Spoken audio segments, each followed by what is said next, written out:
From ancient times to the present, mysteries have always held a special fascination for people. They stir up both curiosity and unease because they represent things that lie beyond ordinary understanding and explanation. Perhaps it is our natural curiosity that makes us drawn to exploration, always searching for answers to questions that have no solution yet. And it is this very journey to uncover the truth that gives mysterious stories their endless appeal. So fasten your seatbelt as we dive into today's mystery. But first, you'll have incredible luck if you like and subscribe before this video ends.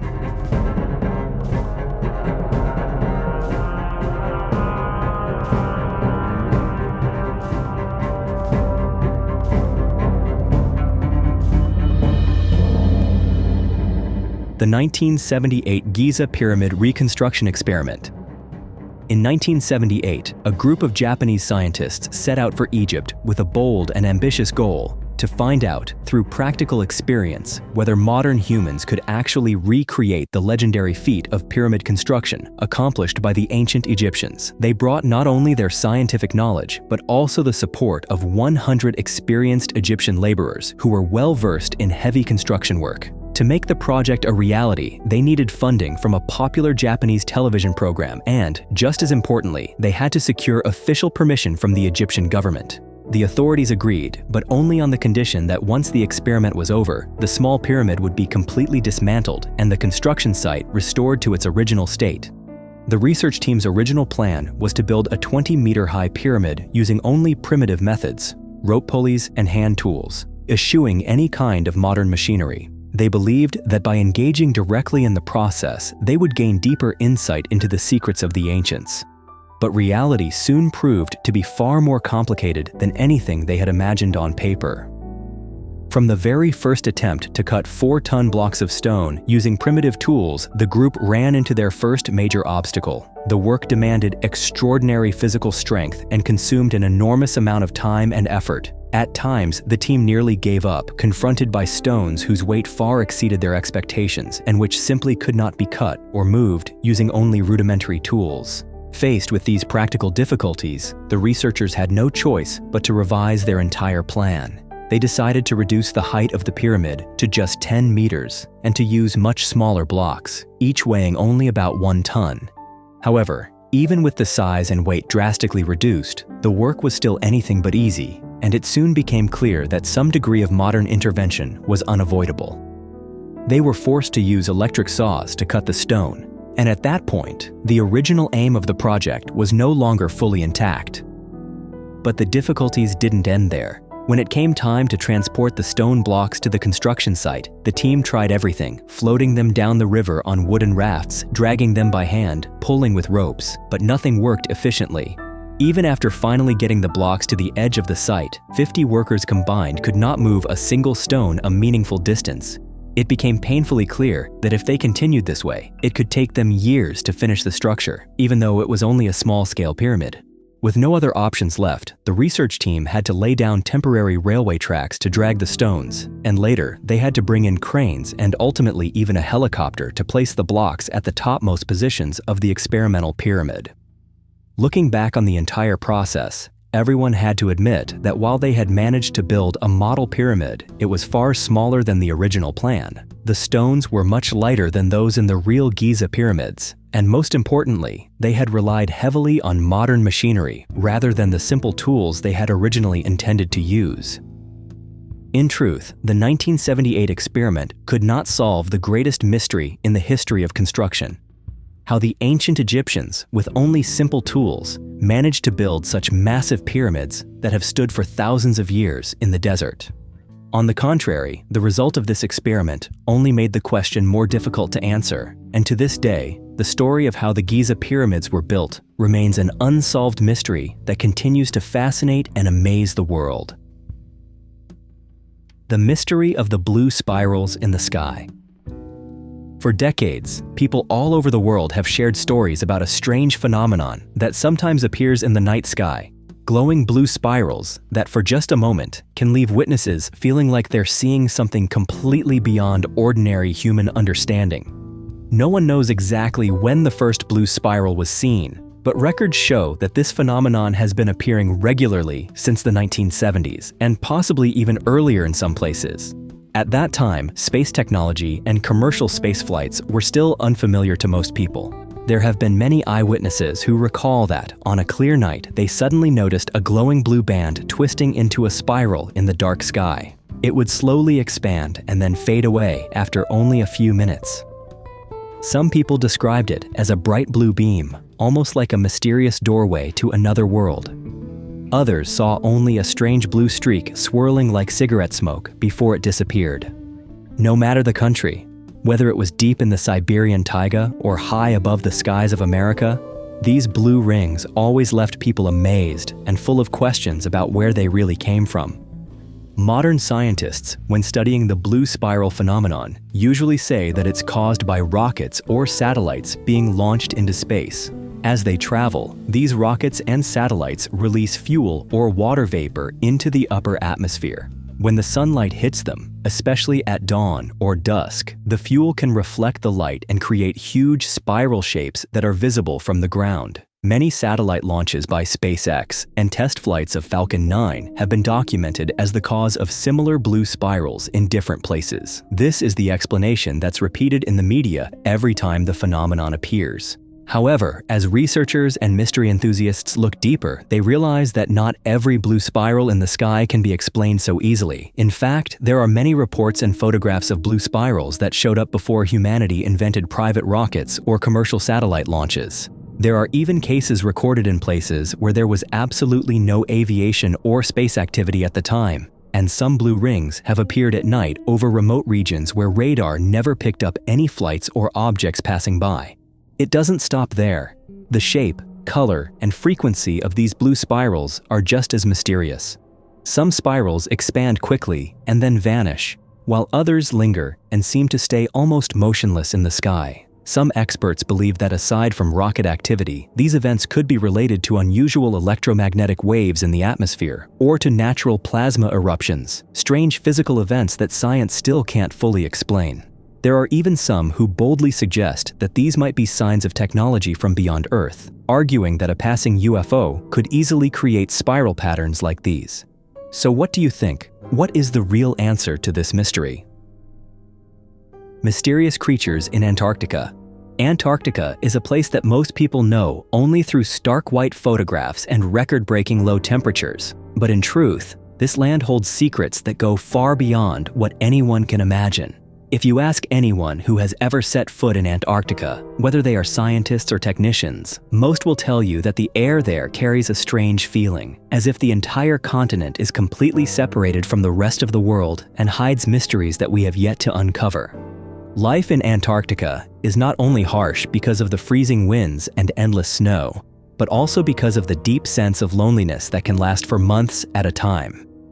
During the long nights without sunlight, when the wind howls endlessly around the rows of research stations, many people have said that they hear strange sounds echoing from afar. Sometimes it's the crunching noise of something moving across the ice. Sometimes it's a shadow flickering across the snow. And sometimes it's the appearance of long, unexplained tracks that are only noticed the next morning. Some whalers have shared that when they guided their ships close to the massive ice floes off Antarctica, they would suddenly see odd shapes lying on the ice. But then, right in front of their eyes, these shapes would start moving quickly, almost as if they were aware of being watched. Many describe these creatures as giant spiders, with many long legs, flat bodies, and colors almost identical to the snow. Some said that when the sun weakened and the light shifted to a blue-gray shade, these creatures seemed to disappear entirely, leaving behind only long sliding tracks or patches of compressed snow that could only be seen clearly the next morning. Another story comes from Japanese sailors and has sparked heated debate not only among scientists, but also among those fascinated by unexplained phenomena. According to them, during several whaling trips near Antarctica, they encountered a massive underwater creature, later called the Ningen. That's the name given to a being with a human-like body, completely white, stretching dozens of meters long, and often gliding silently beneath thin layers of ice or rising to the surface at night. What frightened people most was that its shape looked uncannily like a giant human, but it had no clear face and none of the features of any known animal. To this day, no one has ever captured a clear image of the Ningen. Many scientists have suggested that it could just be a giant ray or some deep-sea creature still unknown to humans. They argue that animals living in such cold and high-pressure environments might grow very large and develop nearly transparent colors to blend in with their surroundings. However, many sailors insist that what they saw could not have been ordinary animals because there were features that science cannot explain. Some have even speculated that the Ningen might be a special evolutionary offshoot of humans or a species that has existed for thousands of years beneath the ice. The truth about these strange creatures remains a big question mark. Every year, new stories are told by those brave enough to set foot on the coldest place on Earth. It's possible that most of these phenomena can be explained by science, but in places that have never truly been explored, every small detail might still hide a mystery that humanity has never considered. Thrron UFO Incident. In 1976, the skies over Tehran, Iran, suddenly became the focus of the entire world when a strange and unexplained event took place. This was a time when mysteries in the sky were still unfamiliar to most people. But this particular incident forced the international community to reconsider the possibility of unidentified flying objects truly existing. That night, hundreds of people in Tehran witnessed a glowing object hovering high above the city, moving slowly but standing out brilliantly against the calm night sky. News of the mysterious object spread so quickly that Iran's military forces had no choice but to respond. Not long after, the Iranian military deployed an F-4 Phantom jet with orders to identify and, if necessary, shoot down the object. What happened next was beyond anyone's understanding. As the military jet approached the glowing object, all of the plane's electronic systems and weapons controls suddenly failed, even though it was still about 50 kilometers away from the target. The pilot tried to escape the area of influence, and only after flying away from the object did all the onboard equipment return to normal. The Iranian military didn't stop there. They sent out a second jet. This time, the unidentified object displayed abilities far beyond human technology. It moved deliberately toward the plane and emitted a powerful beam of light that nearly blinded the pilot. Even more remarkable, the pilot saw the object release a smaller craft, which flew around the jet as if observing it, and then returned to the main object. After 2 failed attempts to approach, the pilots were ordered to withdraw to ensure their safety. The next morning, the Iranian military organized a search and investigation in the area where the light had been seen, but all evidence collected was kept strictly confidential. The 1976 Thrron UFO incident was confirmed by numerous direct witnesses, not just the pilots, but also air traffic controllers and city residents. Many international reports later documented this as one of the most well-known UFO cases ever to be seriously investigated, with complete records, detailed descriptions, and evidence that is difficult to dismiss. Even today, what truly appeared in the skies over Tehran remains a mystery that no one can say for sure. But the event helped bring the subject of UFOs to a new level, blurring the line between imagination and reality more than ever before.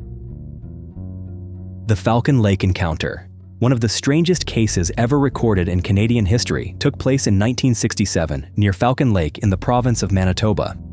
The main character in this event was Stefan Michalak, an ordinary man with a passion for searching for minerals. He often spent his weekends wandering along the lake shores, hoping to find veins of valuable quartz, or sometimes just to enjoy the peace and quiet of nature.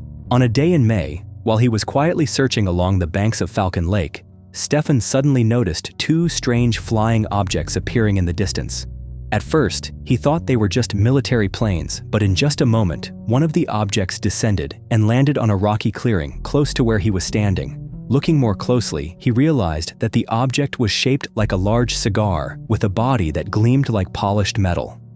Driven by curiosity, Stefan moved closer to get a better look. As he approached the mysterious object, he heard sounds coming from inside, like machinery running or metal striking metal. He also described the sense that someone was speaking inside, but the language was completely unfamiliar. Stefan wasn't the type to be easily frightened, but what he saw made him both amazed and cautious. He decided to gently touch the outside shell of the object and immediately felt an intense heat radiating from it, almost burning his hand. Suddenly, a blast of hot air and a strong gust shot out from small holes in the side of the craft, hitting Stefan right in the chest and stomach. He staggered back and quickly realized his skin was beginning to burn painfully. As the object lifted off and disappeared into the sky, Stefan felt dizzy, and soon he was sweating uncontrollably. He returned to his hotel in a state of exhaustion and confusion, with strange grid-like burns on his chest and stomach, exactly where the hot air had struck him. Right after the incident, Stefan reported what happened to the authorities, and his story quickly drew the attention of local police, investigators, and UFO researchers all across Canada. Multiple medical exams showed that the burns on his body didn't match any ordinary injury. Investigators came to the scene, checked for radiation, and gathered every possible clue, but found nothing definitive except for some unusual scorch marks on rocks and plants around the area. Stefan Mikulak's life changed completely after that. He suffered from persistent headaches for years, and the burns on his skin left scars that never fully healed. To this day, the Falcon Lake incident remains one of the greatest mysteries in Canadian UFO history. Stefan Mikulak's story has been confirmed by many witnesses, but all investigative efforts have failed to provide a final explanation. Many people believe Stefan truly encountered something beyond the imagination of mankind, while others say it was all a mistake or an invention to make himself famous.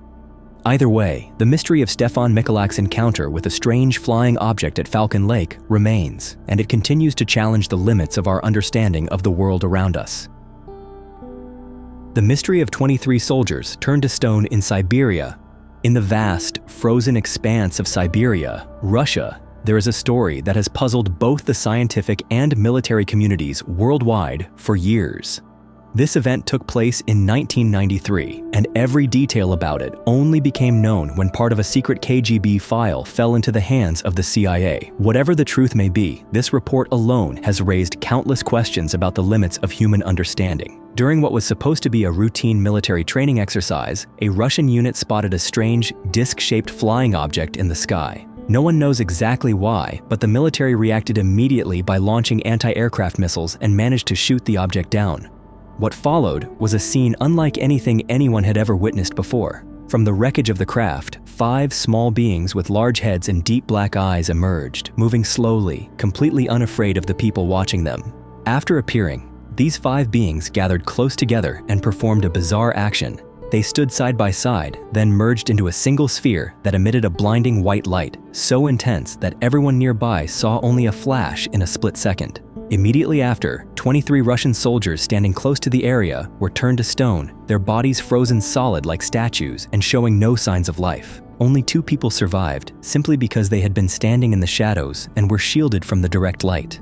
When the authorities arrived on the scene, what they witnessed looked like something straight out of a science fiction movie. The petrified bodies were taken to a secret research facility in Moscow to try to determine the cause. Scientists and experts were at a loss. There was no prior record of humans ever turning to stone in an instant. They also suspected that this was not the effect of any known chemical or biological weapon, but possibly some supernatural technology or a special ability of extraterrestrial beings. The report noted that when the soldiers' bodies were examined, their molecular structure was almost identical to limestone, completely different from any normal cause of death. This led scientists to question, if this really was alien technology or a weapon, then humanity is facing a power far beyond anything modern science can explain. Afterward, all files about this event were classified, and only a portion was declassified when the CIA published them on its official website.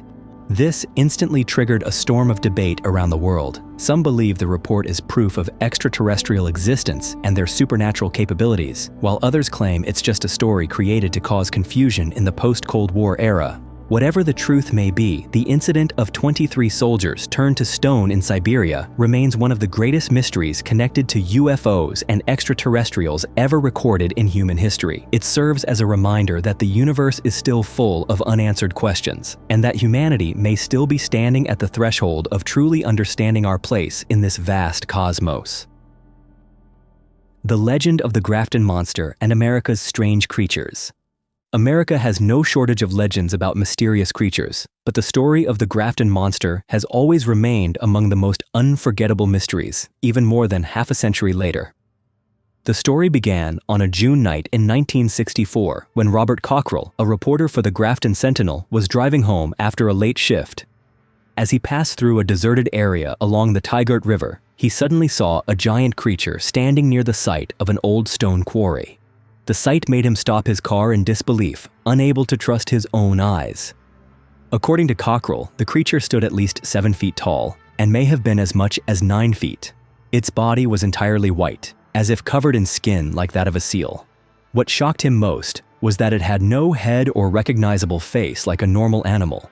In the glow of his headlights in the middle of the night, the creature's huge body seemed to shine with a faint light, and it showed no sign of aggression.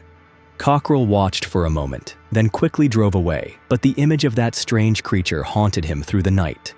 Unable to keep such a strange experience to himself, Cockrell shared his story with his colleagues the next morning and wrote a detailed article for the Grafton Sentinel. News of the Grafton monster spread across town almost instantly, sparking a wave of curiosity never seen before. People of all ages gathered in groups, heading out to the riverside and the old quarry to hunt the monster. They brought flashlights, sticks, and some even carried guns for protection. The peaceful atmosphere of the town was suddenly transformed, as if it were the scene of some strange festival. Local police had to get involved to maintain order and safety as hundreds gathered along the roads near the river. Media outlets from other places came to interview witnesses and report on the event. Before long, Grafton began receiving reports of similar creatures spotted in other, more distant places, such as the area of St. Joseph, Missouri, and around Dewey Lake in Michigan. In every story, witnesses described a large, white creature with slick, oily-looking skin, no head, moving either swiftly or silently, hiding in the shadows, sometimes making strange, inexplicable noises. The legend of the Grafton monster became even more intriguing when Gray Barker, a well-known author who studied UFOs and supernatural phenomena, joined the investigation. He and Cockrell firmly rejected simple explanations that the creature was just a mutated animal or a product of psychological stress. They collected testimony from many witnesses, analyzed tracks left on the ground, and compared stories from different regions, finding the details to be strikingly consistent. According to them, this phenomenon was real and deserved serious study, rather than being dismissed as mere folklore. For weeks, the Grafton Monster event changed the atmosphere of the small town, shifting from curiosity to obsession and sometimes to genuine fear at night, especially for those living near the river or wooded areas. For many older people in West Virginia, the memory of those nights when the entire town went out to hunt the monster remains vivid and has become an essential part of everyday stories passed down to younger generations. Even though modern science has yet to provide a fully convincing explanation, the legend of the Grafton monster and stories of mysterious creatures all over America continue to live on in the imaginations of countless generations. Those shadowy shapes, those tales told around campfires, and that blend of fear and curiosity are what keep the world around us mysterious and ever larger than we expect. And the mystery of Lake Vostok. When people talk about Antarctica, it's impossible to ignore the name Lake Vostok, one of the largest and most mysterious freshwater lakes in the world. Lake Vostok lies deep beneath more than 3 kilometers of ice, completely isolated from the outside world, and the truth is that no one really knows what might be hidden beneath that frozen layer. It's this sense of isolation that has fueled the imagination and curiosity of not only scientists, but also those fascinated by unsolved mysteries. Over the years, countless strange stories have surrounded Lake Vostok, but the most famous is the legend of organism 46b. According to rumors, during an expedition by Russian scientists, they encountered a giant creature resembling a deep-sea squid in the lake's dark waters. What makes organism 46b so terrifying is not only its enormous size, but also the bizarre abilities that send a chill down the spine of anyone who hears the tale. Based on some leaked reports, Organism 46b can supposedly change its shape to blend into the darkness or surrounding ice and snow, release a powerful toxin that paralyzes its prey from a distance, and even hypnotize or control the minds of others by emitting electromagnetic signals that humans cannot detect. The truth is, in the natural world, many species of squid and octopus have been proven to change color for camouflage, squeeze their bodies through tiny cracks, and sense weak electrical signals in the water to hunt or defend themselves. Some species can even inject toxins or create hallucinations in their prey before striking. These abilities could easily evolve into even stranger traits if a creature was forced to live in isolation for millions of years in the harsh environment of Lake Vastto. Still, the mystery around organism 46b isn't limited to rumors alone. It's also tied to real-life events that are hard to explain. There have been several reports that, during drilling operations at Lake Vastto, the Russian expedition team once lost contact for 6 to 9 days, a highly unusual amount of time for a group of scientists equipped with the latest technology. When they returned, many details about the mission were kept secret, and rumors circulated that some members never made it back or had experienced things that no one could explain. The gaps in official reports and the lack of public information have only deepened suspicions about what might have truly happened beneath the thick Antarctic ice. To this day, no one can say for certain if organism 46b really exists, but the legend continues to spread. Lake Vastto has become a symbol of the mysteries that lie beyond human reach, a place where even the smallest secret could change the way we understand life on Earth. And sometimes, it's stories like this that inspire people to keep searching, even when they know they may never find the final answer. The mysterious Azwang creature in the Philippines. In the Philippines, there is an ancient legend that has haunted people's minds for generations. It is the story of the Azwang. Locals believe that the Azwang is both mysterious and terrifying because it has the power to change shape at will. During the day, the Azwang lives among the community as an ordinary person, and no one can tell the difference. The Azwang might chat with neighbors, join in local gatherings, or go shopping at the market just like anyone else. But when night falls, the Azwang transforms completely. That's when it grows large bat-like wings, its eyes begin to glow, and its face becomes much more frightening. Many people say that the Azwang will fly over rooftops, lurk by windows, or hide among the trees, searching for victims.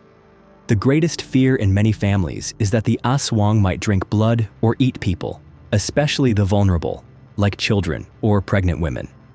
Because of this, when night comes, families in Philippine villages lock their doors, and children are not allowed to step outside, even for a moment. It could be said that the Azwang is not just a legend, but a part of daily life. Many elders in the Philippines have told their children and grandchildren about times when they saw or almost encountered an Azwang. Some remember very clearly the chill they felt walking down empty roads at night and the eerie sensation of being watched from the darkness. Some families hang garlic or place protective charms around their homes to guard themselves against an Azwang attack. These stories have become part of a shared memory, both a source of fear and a cultural tradition in every community. The legend of the Azwang was even used as a weapon during wartime. In World War II, American General Edward Lansdale recognized the power of this fear. He and his team exploited the Azwang legend to put psychological pressure on the enemy. They spread rumors that an Azwang had been seen near enemy camps and even staged fake scenes with blood and strange markings around abandoned tents. When the enemy soldiers started to believe that the Azwang was lurking nearby, their morale quickly collapsed and fear spread throughout the ranks. Lansdale believed that when a community is haunted by supernatural terror, they lose their calm and their will to fight. This tactic played a significant role in the success of American psychological operations in the region. The story of the Azwang is more than just a basic fear of the unknown. It also reflects the complexity of the human mind. When faced with dangers that logic cannot explain, people often turn to legends to find safety or to make sense of strange things in daily life. The Azwang has become a symbol of anxiety about forces beyond our control and a reminder of how fragile humans are in the face of nature and the darkness.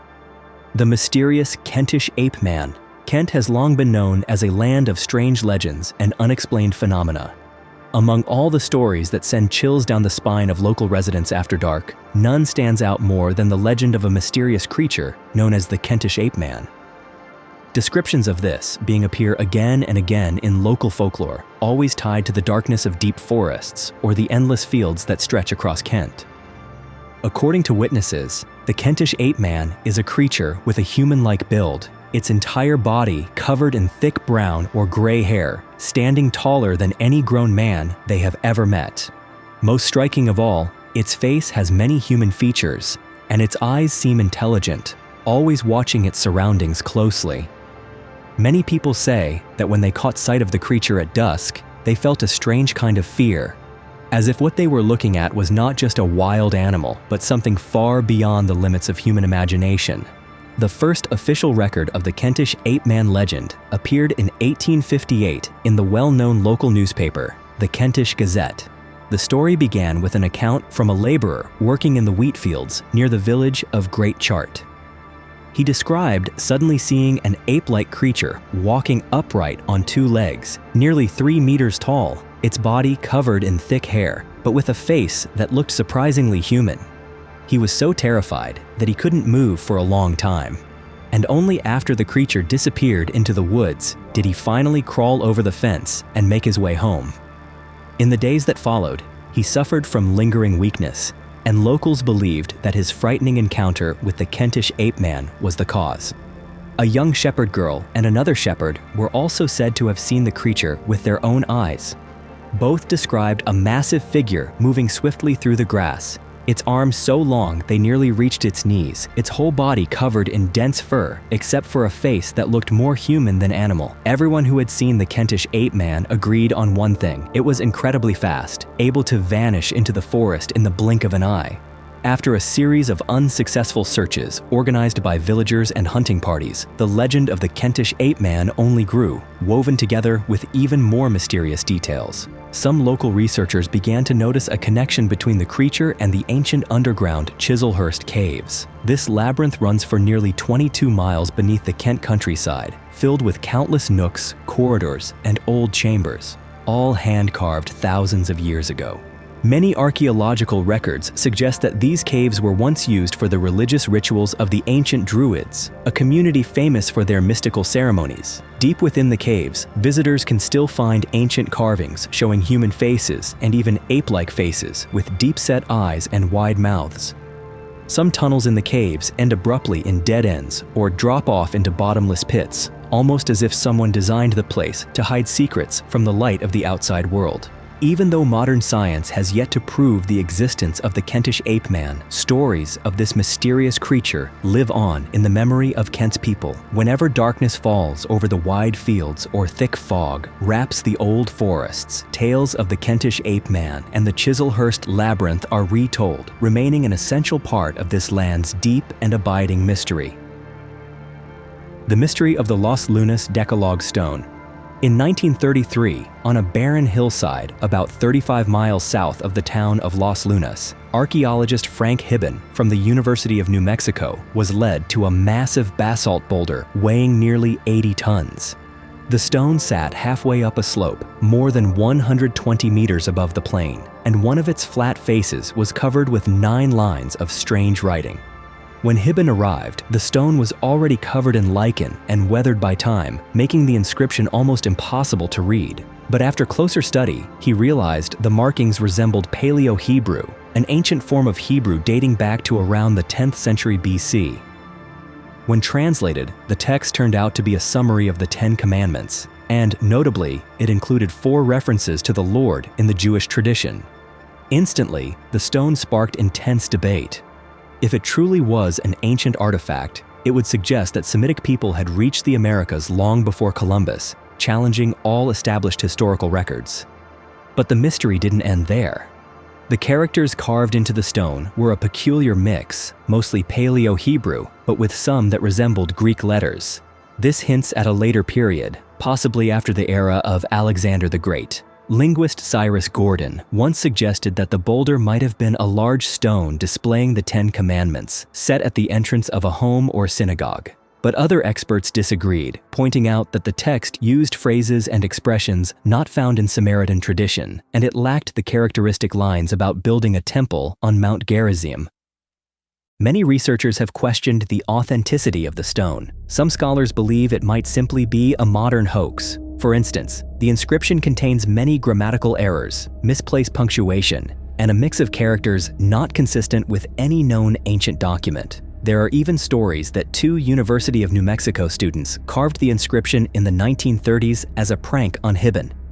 Other archaeological groups, after examining the stone in 1953, also concluded that the natural weathering on the rock did not cover the carved characters, suggesting that the inscription might have been made more recently. Even so, there are still those who argue that the stone is much older than the skeptics claim. Geologist George Morehouse once compared the weathering on the ancient letters to modern graffiti on the hilltop and found a distinct difference, suggesting the stone could be anywhere from 500 to 2,000 years old. Researcher Barry Fell believed that some of the punctuation marks matched those found in certain ancient texts, although his opinion is not widely accepted. So what, in the end, is the Los Lunas Decalog stone? Is it an ancient relic brought to America by Semitic travelers? Or is it a clever 20th century hoax? Whether genuine or fake, the Los Lunas stone continues to attract mystery enthusiasts, researchers, and curious visitors from all over. The mystery of the phantom hitchhiker. In England, the region of Kent is forever linked to strange stories about ghostly hitchhikers who appear along the roads at night. The tale began decades ago and continues to be passed down by locals and travelers who happen to pass through the area. One of the most famous legends centers on Bluebell Hill, a spot near the town of Chatham. According to many witnesses, on a winter night in 1970, a driver heading home through heavy rain and thunder saw a young woman standing by the roadside. She wore a thin white dress and looked so frail that anyone would worry for her safety. Her hair was long and seemed soaked by the rain. When the driver stopped to ask if she needed help, the girl did not reply. She simply nodded and silently asked for a ride home. During the entire drive, the girl barely spoke to the driver, only quietly repeating her home address from time to time.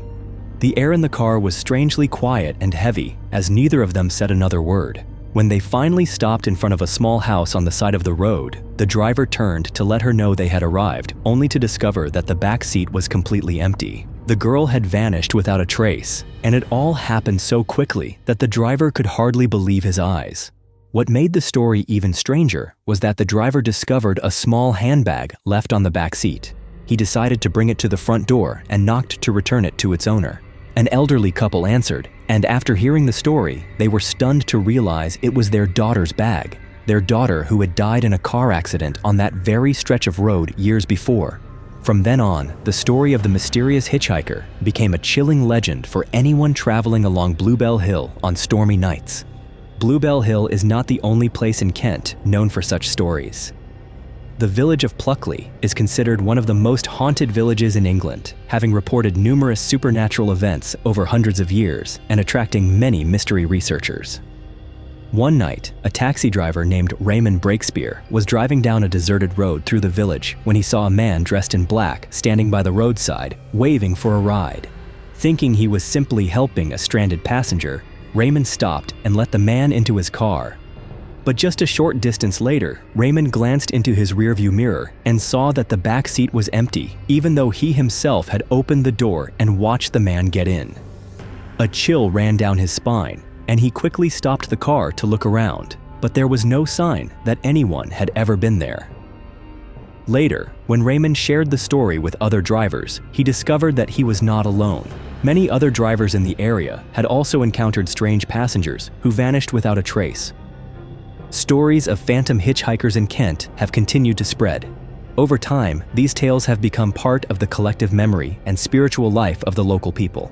While every storyteller adds their own details, all the accounts share the same feeling of cold, mystery, and a fear that's hard to put into words. As the years go by, the stories of ghostly hitchhikers in Kent have convinced locals that their land is truly unique, and they continue to attract curious visitors from around the world. These legends are an inseparable part of local folklore, serving as a reminder to anyone passing through at night that there are still things in this world we may never be able to fully explain. Strange objects in the sky. The night sky has always been an endless source of inspiration for anyone who loves mysteries and exploration, especially when something appears that no one can explain. In recent years, many people in Iceland have unexpectedly managed to capture images of strange objects flying overhead. These objects come in unusual shapes. Some trail long streaks of light, while others hover motionless in the sky. What stands out is that these objects do not resemble any civilian or military aircraft people have ever seen before, and there have been no signals picked up by air traffic control towers or even by major observatories like NASA. The way they appear out of nowhere and then suddenly vanish has left not only people in Iceland, but folks all over the world, puzzled and full of questions about what these objects really are. It is not just Iceland where these stories happen. England has also become a hotspot for tales of strange things in the sky, especially in the port city of Portsmouth. Back in 2015, a local resident managed to take a series of photos showing a black, triangular-shaped object floating above the city. What made these images truly unusual was that this triangle did not make a single sound, even though it was moving at a height not far above the ground. The woman who took the photos said she never heard the noise of an airplane or any kind of engine at all. She only saw the strange object gliding across the sky like a dark shadow. When the photos were shared online, they instantly set off a wave of heated debate. Some people believed this must be a top-secret aircraft belonging to the British or American military, maybe some kind of upgrade never shown to the public, while others thought the object might have an extraterrestrial origin, since it moved in such a mysterious way and did not match any kind of technology people are known to have. Sightings of these black triangles have not happened just once or twice. For years, there have been many reports from both England and the United States about triangular flying objects showing up around major military bases. These objects often move very slowly or sometimes seem to hang in the air without making a sound. Sometimes they glow faintly at the corners or create odd lighting effects around themselves. A number of witnesses say they have seen these things quietly flying over restricted areas, sometimes even during important military events, but then disappearing without leaving a trace. What makes all these reports even more mysterious is that no organization, whether military or a national space agency, has come forward to confirm or explain what these black triangles really are. Some believe they are products of secret military technology programs designed for surveillance or to test new ways to avoid radar. Others suspect they could be vehicles from civilizations beyond Earth, silently watching us because their movement and appearance go far beyond what we currently understand. To this day, triangular flying objects continue to spark debate among scientists, the military, and people who are passionate about UFOs. The mystery is not just that no one knows their true origin, but that every time one of these things appears, it leaves behind a long list of questions that no one can answer. Strange phenomena in Egypt. Ancient Egypt has always been tied to mysteries that, even now, continue to puzzle modern researchers. One of the images that once caused a stir across the internet was a photo showing a glowing sphere floating above the pyramids. No one knows for sure what this object really is, and there is no evidence to prove that it's just a normal natural phenomenon. Many have suggested that this is a sign of a UFO or some kind of device from an extraterrestrial civilization watching over humanity. What makes this theory even more convincing is what is written in ancient Egyptian texts. The ancient Egyptians believed that their gods not only ruled over their lives, but were also the ones who taught humans important knowledge about the universe, astronomy, and construction techniques. Legends say that these gods came down from the sky, bringing with them light and power, and taught the Egyptians how to build grand structures like the pyramids and temples. Wonders that even today's technology still struggles to fully explain.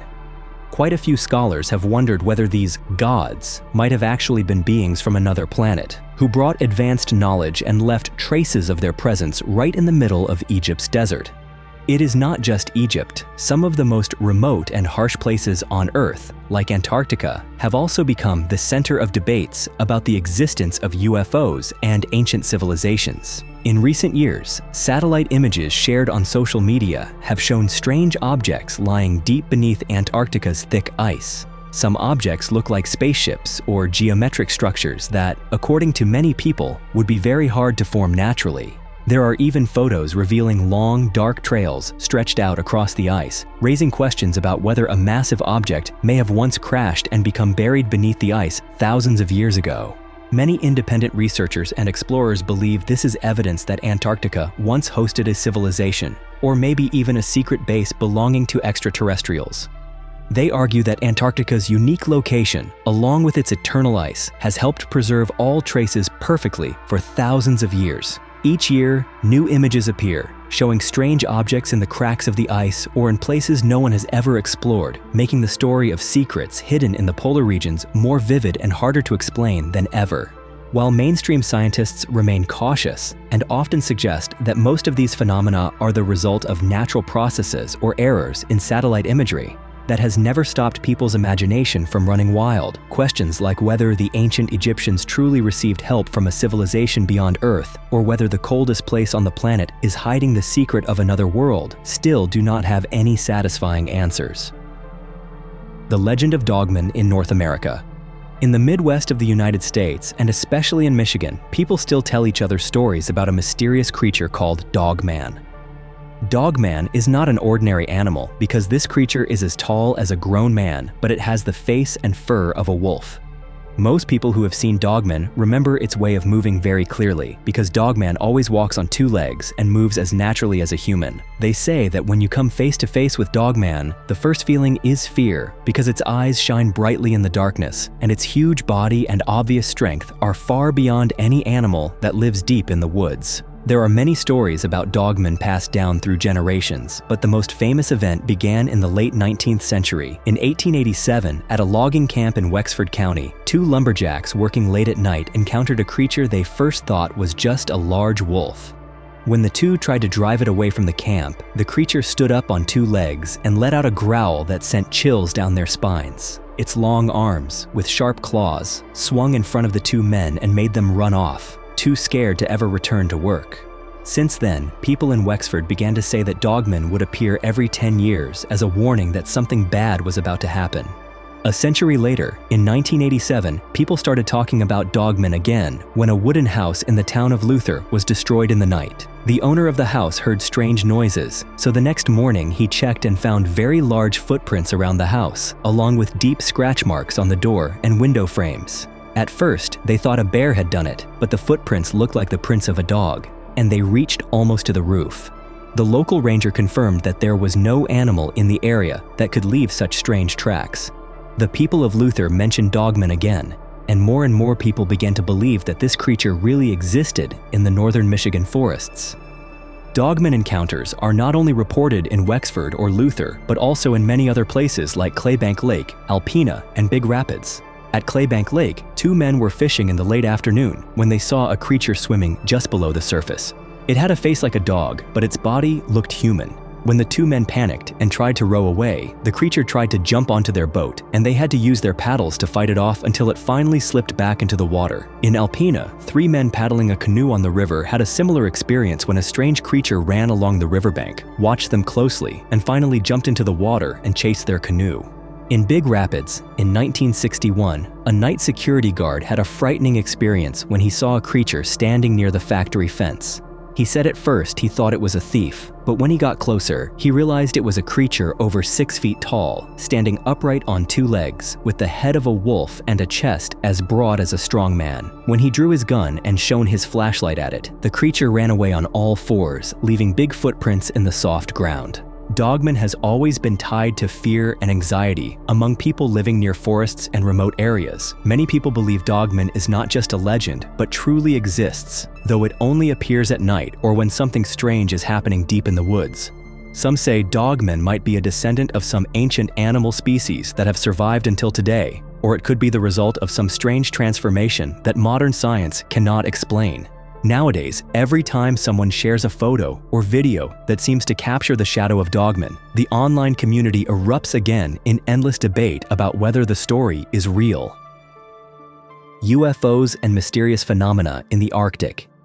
In 1971, when the USS Trepang, a United States Navy submarine, was on a mission in the Arctic, a series of strange photographs suddenly began to circulate online and immediately caused confusion because no one could explain what the objects in the photos really were. These photos were said to be taken from the deck of the USS Trepang as the submarine moved through the icy waters between Iceland and Norway, and each image captured unusual objects of different shapes floating in the air above the vast white ice of the Arctic. When people looked at these images, many began to wonder if this might be proof of the existence of extraterrestrials, or if it was simply part of some secret military operation that no one was allowed to know about. Many theories have been proposed to explain the origin of the mysterious objects in the photos. Some believe they are alien spacecraft searching for resources on Earth or surveying the Arctic region for purposes we cannot understand. Others say these are products of top-secret weapons testing projects by the US Navy, or perhaps just a type of balloon used for meteorological measurements. There are even those who suggest that people in the military deliberately released these photos to distract the public from what was really happening in the Arctic at that time. What makes the story even more fascinating is that the true mission of the USS Thrron during that period remains a major mystery for many people even today. According to declassified documents, the USS Thrron had participated in many different missions, such as surveying the geology under the ice, studying the movement and composition of the Arctic ice, testing new weapon systems, and conducting military exercises with NATO allies. During the Cold War, the Arctic was not only a harsh place, but also an ideal setting for secret activities between superpowers, and many events involving advanced military technology took place there without ever being made public. Debates over the origin of the UFO photos from the USS Thrron also remind people of other famous cases, like the Roswell incident in 1947, or the secrets surrounding Area 51 in the Nevada desert. These places have long been associated with stories about aliens, strange flying objects, and top-secret military experiments like Project Oxcart, which aim to develop spy planes that could not be detected by radar. For decades, the US government has often given reasons, such as weather balloons or meteorological tests, to explain away sightings of mysterious objects, just as they did with the Roswell incident, and so suspicion about what is really behind these mysteries has never gone away.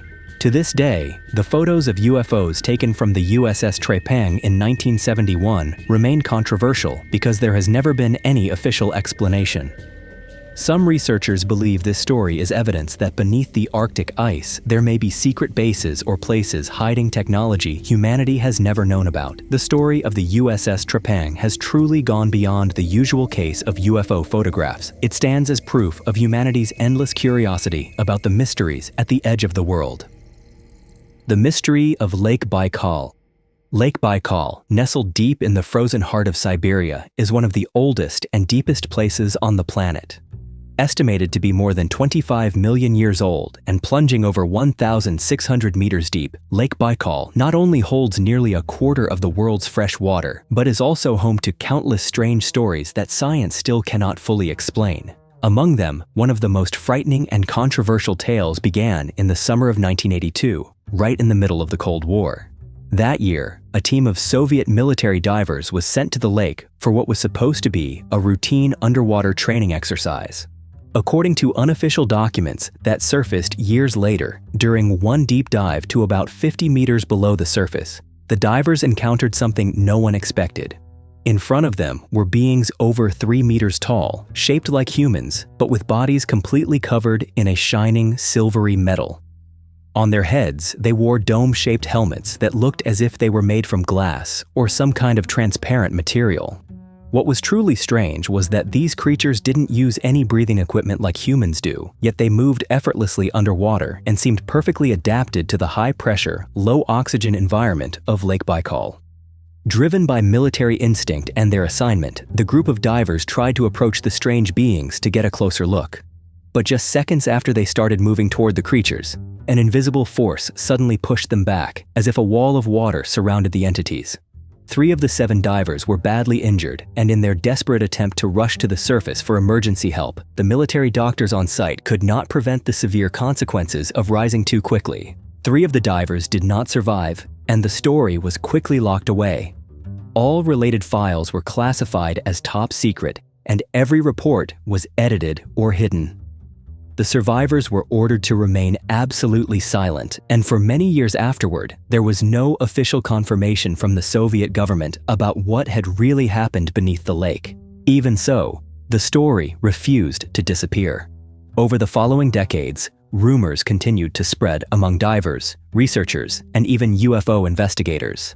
Many believe that beneath Lake Bol, there are not only bizarre creatures, but possibly even a secret base, somewhere that alien civilizations could be using as an observation post, or perhaps even as a home.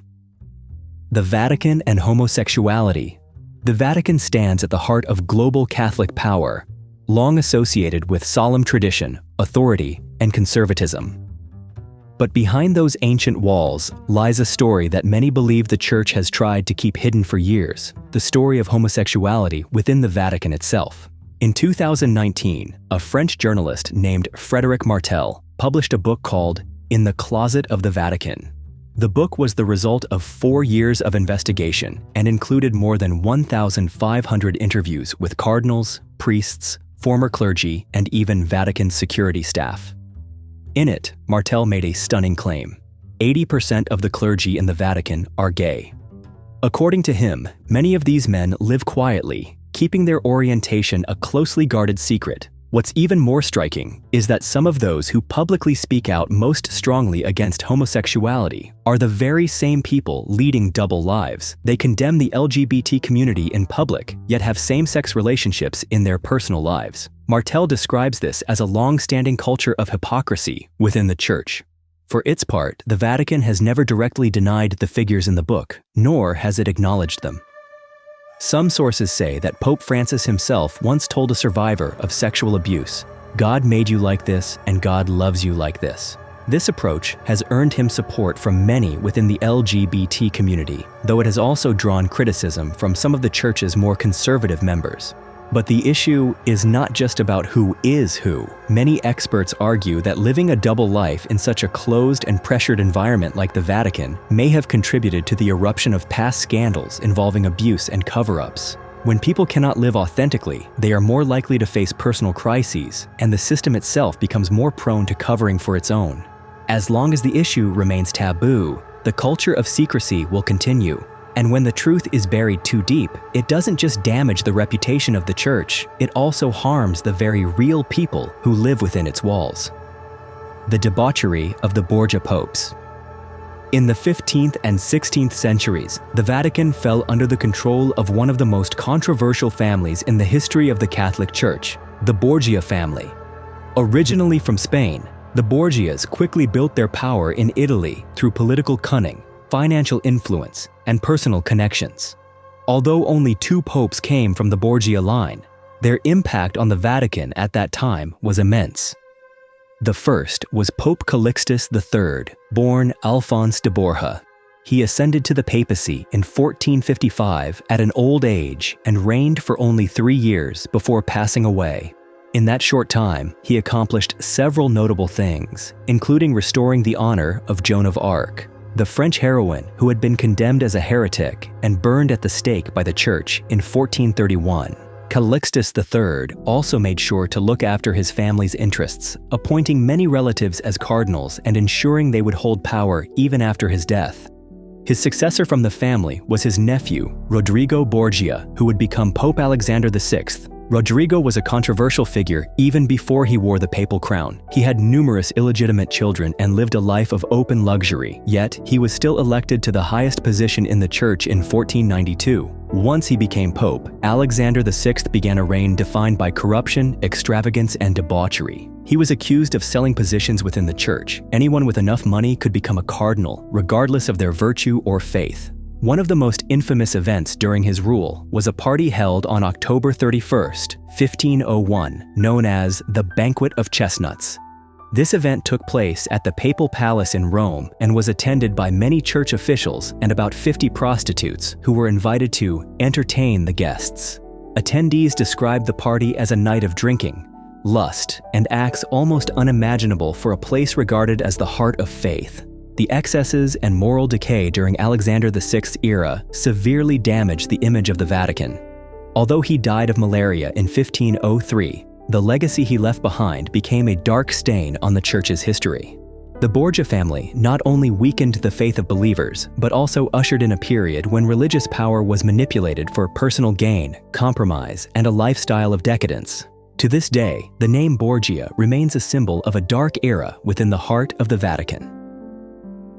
The legend of the Thunderbird. In 2018, in a remote rural area of Brazil, many local residents witnessed a strange sight when a giant, glowing creature appeared in the sky, looking very much like a bird. The appearance of this creature left many people confused and even frightened, because until then, no one had ever seen anything with such a bizarre shape flying across the night sky.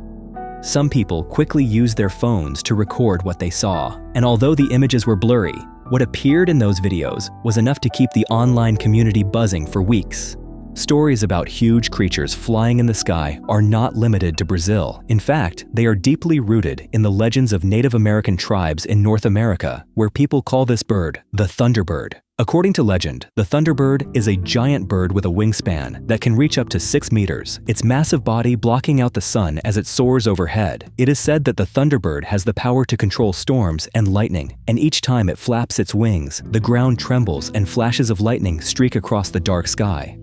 The Thunderbird is not just a symbol of strength, it is also seen as a supernatural force that protects people from hidden dangers lurking in the deep forest.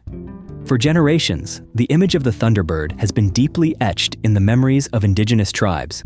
Elders would tell that every time a storm rolled in and thunder echoed across the mountains and forests, that was when the Thunderbird was flying over their land. Sometimes children in the village were warned not to go outside during a storm, or they might be snatched away by the Thunderbird. No one knows for certain if the Thunderbird really exists or if it is only a legend, but these stories have become an important part of the spiritual life of native peoples. Modern scientists have often debated the origin of the Thunderbird legend.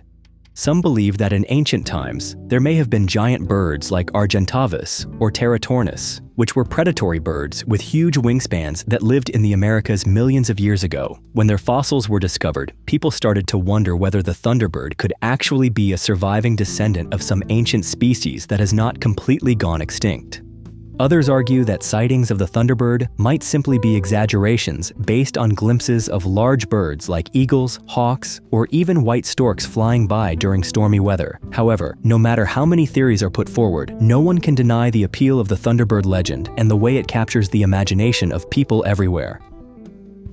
The Men in Black phenomenon. The mysterious men who show up after every UFO sighting. The figures dressed all in black with strange manners, always trying to silence witnesses by threats or warnings not to reveal what they have seen. This is the Men in Black phenomenon, one of the most puzzling mysteries of the modern world. The story of the Men in Black began in the 1940s, but its true origins may go back even further. They are not just characters from Hollywood movies, but are part of countless real-life reports from people who claim to have witnessed unidentified flying objects. These men always appear in neat black suits, crisp white shirts, dark ties, shiny leather shoes, and often cover their eyes with dark sunglasses. Yet, that polite appearance only makes their presence feel even more chilling. Witnesses say these men have unusually pale skin, expressionless faces, and voices that sound stiff and almost programmed. Reports of Men in Black were most common during the 1950s and 1960s. One of the earliest cases happened in 1947 on Maury Island. Harold Dahl claimed to have seen 6 mysterious flying objects in the sky, but soon after, he was visited at his home by a strange man in black who threatened him and demanded that he keep the story secret. This case is considered the start of countless similar encounters afterward. Another famous case is the story of Albert Bender in 1952. Bender, the founder of the International Flying Saucer Bureau, suddenly shut down his organization after meeting 3 men in black suits. They warned him not to reveal what he had discovered, scaring him so badly that he decided to give up his research on UFOs entirely. This case became famous thanks to the book They Knew Too Much About Flying Saucers by Gray Barker, published in 1956, which caused a wave of attention and fierce debate in the UFO research community.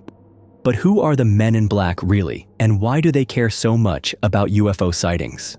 Over the decades, many theories have been proposed. One of the most popular ideas is that they are agents from government agencies, such as the FBI or CIA, tasked with hiding evidence about the existence of extraterrestrials in order to prevent public panic.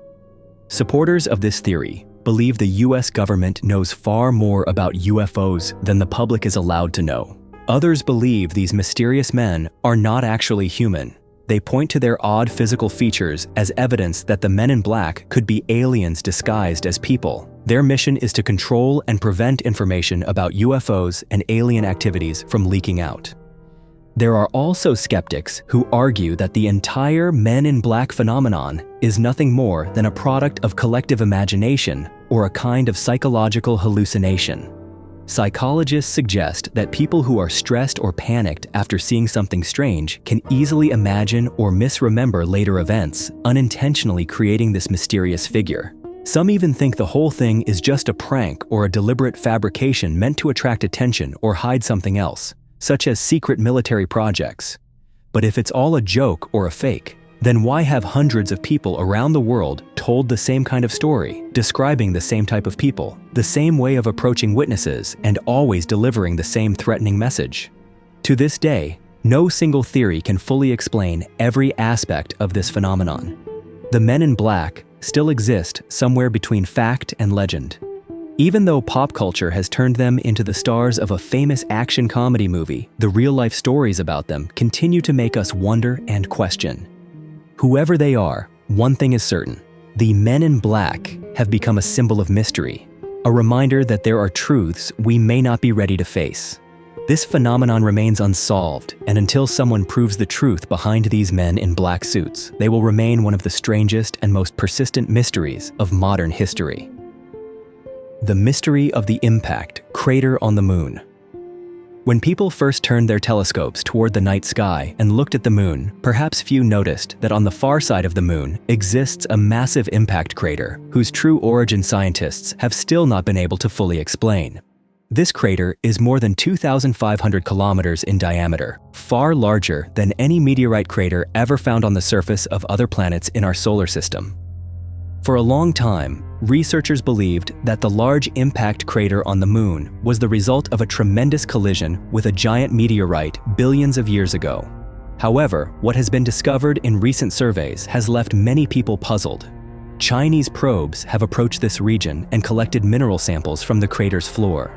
The results showed that the composition of the crater is made up almost entirely of minerals from the moon's crust, with no trace of material coming from the layer beneath. This finding has raised a host of questions about the true nature of the impact event. According to theory, if a meteorite was large enough to create a crater with a diameter of more than 2,500 kilometers, the force would have to punch through the moon's thin crust and pull material from deep within up to the surface. Yet in reality, that is not what happened. Every sample collected was made up only of material from the crust. It is as if there was an enormous collision, but it was only strong enough to break the outermost layer without exposing the deeper core inside. This mystery has led many scientists to start questioning whether the event that created the giant crater on the far side of the moon really happened in the way we have always believed. Some suggest that perhaps the impacting object struck at an extremely low angle or at an unusually slow speed, so it only destroyed the crust and didn't have enough force to reach the layer below. Other theories even say that this crater might be the last trace of a mysterious geological process, or the effect of some object whose true nature remains unknown to humankind. The mystery of the giant impact crater on the far side of the moon is still an unanswered question in astronomy. Even though modern technology has allowed people to get closer to the secrets of the universe, there are still things that seem to want to stay hidden in the darkness, waiting for future generations to continue the search. Nikola Tesla and the hidden inventions. When people talk about the greatest inventors in human history, Nikola Tesla is always one of the first names mentioned. He was the man who changed the way people use and understand electricity, standing alone against the biggest corporations to defend alternating current technology. Tesla didn't stop there. He also invented the Tesla coil, wireless power transmission systems, electric motors, and many other devices that are still used today in science, engineering, and even in everyday life. Even though he lived in a time of fierce competition in the technology world, Tesla never stopped believing that his work would open a brighter future for humanity. For many, he was not just a scientist, but a symbol of unlimited creativity and the determination to overcome all adversity. But the life of Nikola Tesla was a long journey of ups and downs, with successes mixed with failures. Although he was once famous all over the world, Tesla's last years passed quietly and in poverty. He lived alone in a small room at the New Yorker hotel, feeding pigeons every day and continuing to work on ideas he believed could change the fate of humankind. When Tesla died in 1943, he left behind a huge collection of documents, including drawings, notes, experimental models, and inventions that had never been published. What's remarkable is that just a few hours after his death, FBI agents, and later the CIA, appeared and confiscated all of his papers, manuscripts, and equipment related to his inventions. This has led to many questions about why the US government was so interested in Tesla's notes. Many people believe that among the seized documents were designs for a directed energy weapon that Tesla once called the death ray, a device capable of emitting a powerful beam of energy that could destroy a target from a great distance. Tesla himself claimed he could create an invisible wall to protect any city from all outside threats. This technology sounds a lot like the Golden Dome system that was recently announced. Because of these bold claims, Tesla became the focus of attention not only in the scientific community, but also among security agencies and the military. Although there is no evidence that the death ray was ever successfully built, the obsession with this weapon has persisted for generations, especially during the Cold War and the arms race between world powers. Tesla was known not only for his inventions in electricity, but also for his dedication to studying how vibration affects human health. He discovered that when the body is exposed to certain mechanical vibrations, blood circulation and metabolism improve noticeably. Tesla once invented a small device that created continuous vibrations, and he believed it could help people improve digestion, reduce pain, and sleep better. Today, the idea of vibration therapy that Tesla pioneered is being revisited by modern scientists. Recent experiments have shown that using vibration at the right frequency can help wounds heal faster, new tissue grow more quickly, and even have a positive effect on the nervous system. Many laboratories around the world are starting to apply this therapy to treat patients, bringing new hope to those with chronic illnesses or recovering from injuries. Even though many of Tesla's inventions and records are still hidden somewhere in secret archives, the legacy he left behind continues to inspire generations of scientists. Tesla stands as a symbol of daring to dream big, daring to be different, and fighting for what you believe in, even when the whole world turns its back on you. The Yonaguni Monument. Yonaguni is a remote island at the far southern tip of Japan, not far from Taiwan. The island is known for its crystal blue sea, steep cliffs, and a peaceful pace of life that seems completely cut off from the modern world. But just beneath those calm waters lies a story that makes anyone stop and wonder. It all began in 1986, when a local diving guide named Kihachiro Aratake was searching for a new diving spot to attract tourists and happened to discover a massive stone structure on the seabed. At first, Aratake only noticed a large, dark area on the sandy bottom, but the deeper he dove, the more he realized he was looking at something extraordinary. Huge stone blocks arranged in a strange pattern, as if the ruins of an ancient city had sunk beneath the waves long ago. This discovery quickly caught the attention of the scientific community. Professor Masaki Kimura of the University of the Ryukyus spent many years studying the area. What he and his colleagues found astonished the world. The structure features wide stone steps, high stone platforms like plazas, long corridors carved into the rock, and large holes resembling doors or windows. According to Kimura, this could not be the work of nature.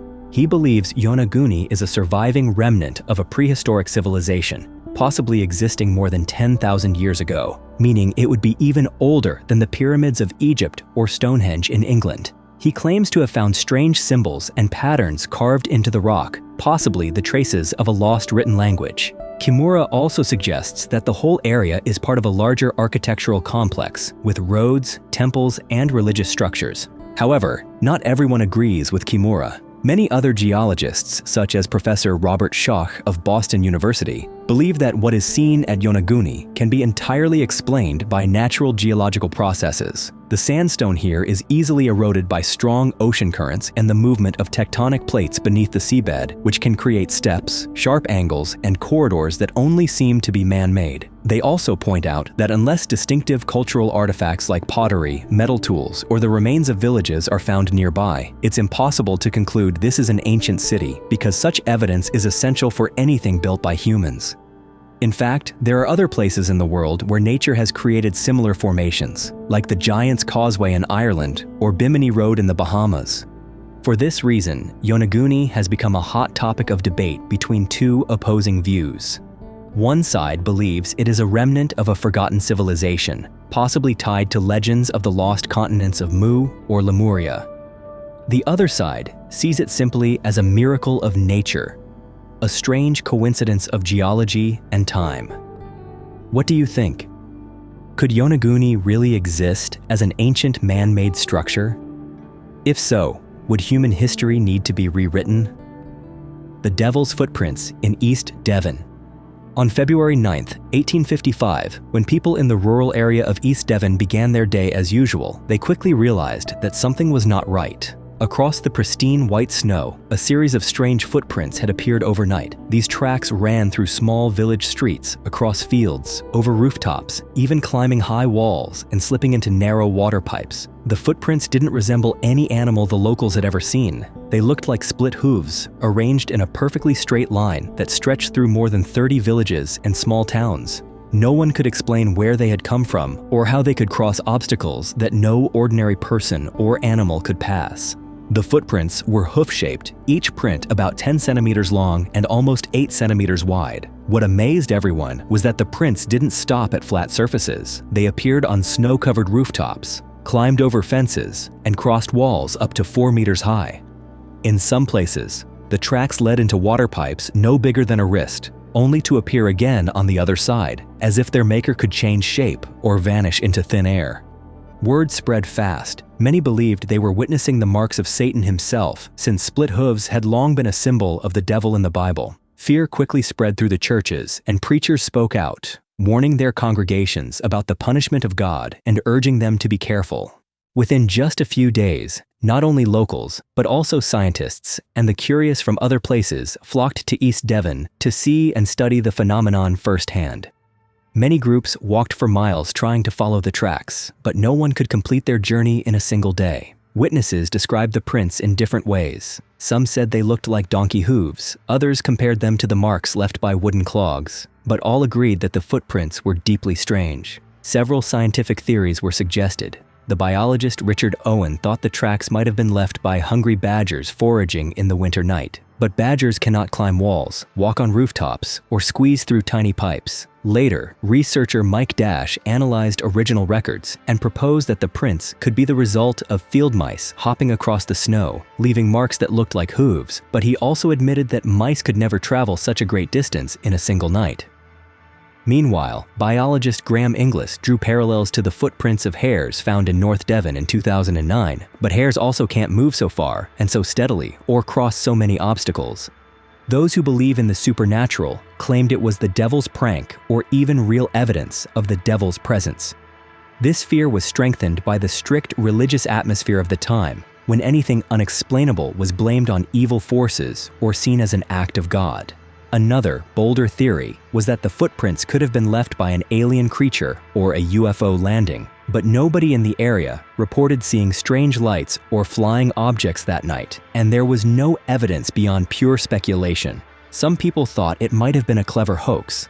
Perhaps someone used a special tool to make the prints and scare the entire countryside. But for anyone to do that over more than 100 kilometers of difficult terrain in freezing weather and not leave a single trace other than the prints themselves seems even harder to believe. Nearly 2 centuries have passed, and the mystery of the devil's footprints in East Devon has never been fully explained. The event has become part of local legend, and for the people living there, this story is still told and retold every winter. Were the prints just a prank, or are they the tracks of a mysterious creature never before recorded? Some still believe it was a message from the distant stars, while others think they are just animal footprints, exaggerated over generations. But one thing is certain, the story of the devil's footprints remains an unsolved mystery. The tiny coffins at Arthur's Seat. On a July day in 1836, on the ancient hillside of Arthur's Seat in Edinburgh, 3 young boys, lost in play among the grass and moss-covered rocks, stumbled upon a mysterious crack in the stone, a place few adults ever noticed. When they curiously lifted the large flat stones stacked on top of each other, they could not have imagined that what waited beneath would be such a strange treasure that even today the world has yet to explain.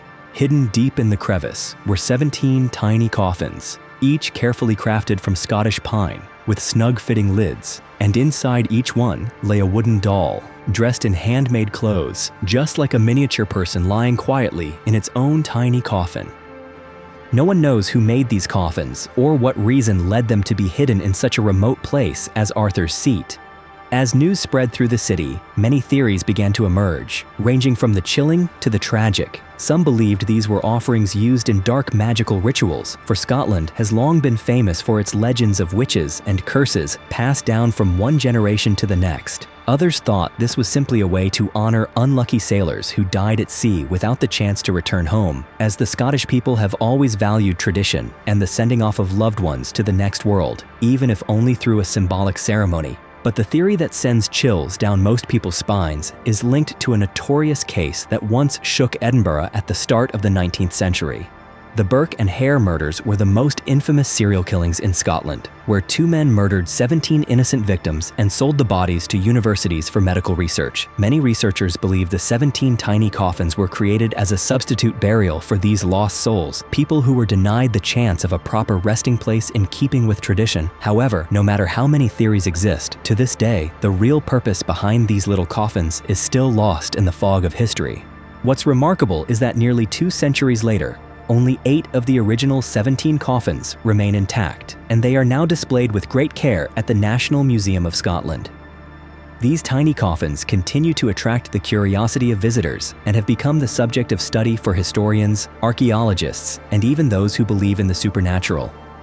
Every year, thousands come to see the small wooden dolls lying quietly in their old coffins, and everyone wonders what compelled someone to create each detail so carefully, only to hide them in silence beneath the foot of an ancient hill. The Betts Sphere.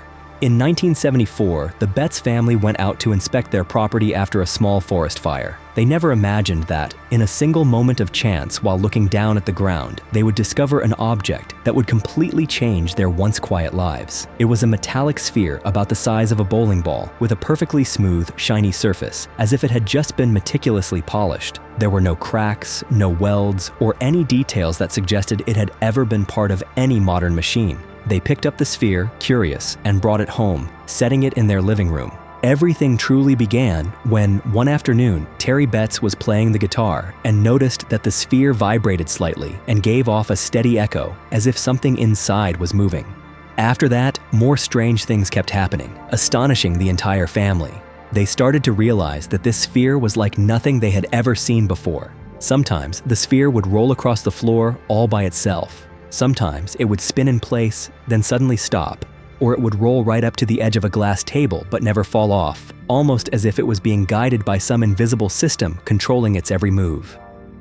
Most curiously, on sunny days, the sphere seemed to become even more active, giving off strange vibrations that everyone in the family could feel when standing nearby.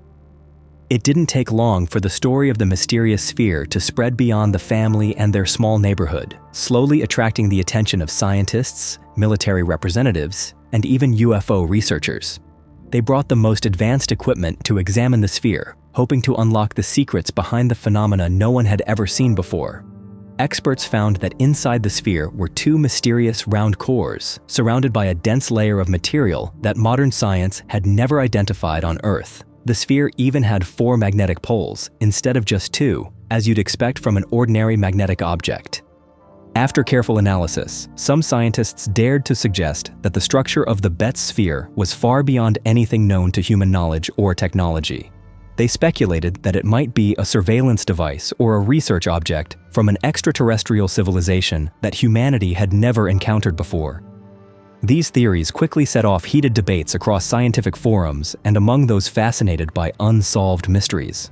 What's more, one expert even warned that if anyone tried to break open the metal shell, the strange materials inside could explode with a force equal to a small atomic bomb, enough to endanger the whole surrounding area. After these warnings, the Betts sphere suddenly disappeared from public attention. No one knows where it was taken, who possesses it now, or if it still exists somewhere in a secret location. The Betts family gradually withdrew from the curiosity of the world, holding on to the memory of a brief time when the entire world was captivated by a mysterious object that appeared out of nowhere in their small home. The mystery of Aaron Valente's death and the simulation hypothesis. In 2019, the American tech world was shocked by the sudden death of Aaron Valente, a young CEO who had been considered talented and full of passion. In just a few short days, Erin went from being a leader with a stable life to becoming the central figure in one of the most baffling mysteries of the decade. She disappeared while on a business trip to Silicon Valley, and nobody could reach her, even though her family tried again and again. Relatives said that before vanishing, Erin repeatedly called home, and in every call she kept saying strange things like, "Everything is just a game. It's all an experiment in thought." And most notably, she insisted, "We're living in a matrix just like the movie, The Matrix." Her words left her family worried and confused because until then, Erin had been strong and had never shown any sign of psychological trouble. Days of anxious searching went by for her family, friends, and colleagues until the police finally announced they had found Erin. She was dead in her own car, parked on a quiet street in San Jose. There were no signs of violence, and no farewell note was left behind. Every clue was shrouded in strange uncertainty. Erin's family kept questioning how the authorities handled the case, believing there were many inconsistencies and even suspecting the investigation was neither transparent nor thorough. Erin Valente's death quickly went beyond being just another mysterious disappearance. It became a topic of heated debate in both the scientific and philosophical communities. Many began to question the boundary between reality and illusion as Erin's last words matched uncannily with the "we are living in a computer simulation" hypothesis that many famous philosophers and physicists have discussed. The most prominent analysis comes from Professor Nick Bostrom, who argued that if technology ever becomes advanced enough to create realistic simulated universes, then the chances are high that we ourselves are simply characters inside some vast computer system. Scientists such as Melvin Vopson have added to this idea, pointing out that the physical principles of information and entropy might be evidence that the universe operates like a gigantic computer, governed by its own rules and limitations. Some believe that, perhaps before she died, Erin had glimpsed some dark corner of consciousness, an abrupt awakening that let her see the world around her in a way totally different from what most people believe is reality. To this day, the real cause behind Erin Valente's death remains a mystery without any final answer. The questions about reality, about perception, and about the limits humanity faces continue to echo quietly in the wake of every similar story. Erin Valente left behind not only a haunting disappearance, but also a deeper doubt about the very world we live in, a world where the line between real and unreal might be thinner than we ever thought. The legend of the Beast of Dean in the dark forests of England. In the western part of England, there is an old forest called the Forest of Dean. This is a place where darkness seems to linger over narrow paths winding beneath thick trees, and the constant fog makes everything even more mysterious. It is here that a legend has been told and retold for generations, about a strange creature known locally as the Beast of Dean. Since the early 19th century, stories about this beast have spread across the region. People said they saw an enormous animal looking like a wild boar but twice the usual size, with shiny black fur, long sharp tusks, and a pair of burning red eyes that glowed in the darkness. Locals described hearing its roars echoing through the woods on quiet nights, making the whole area go silent as everyone listened. On stormy days, huge, unusual footprints would appear around gardens torn up and fences smashed for reasons no one could explain.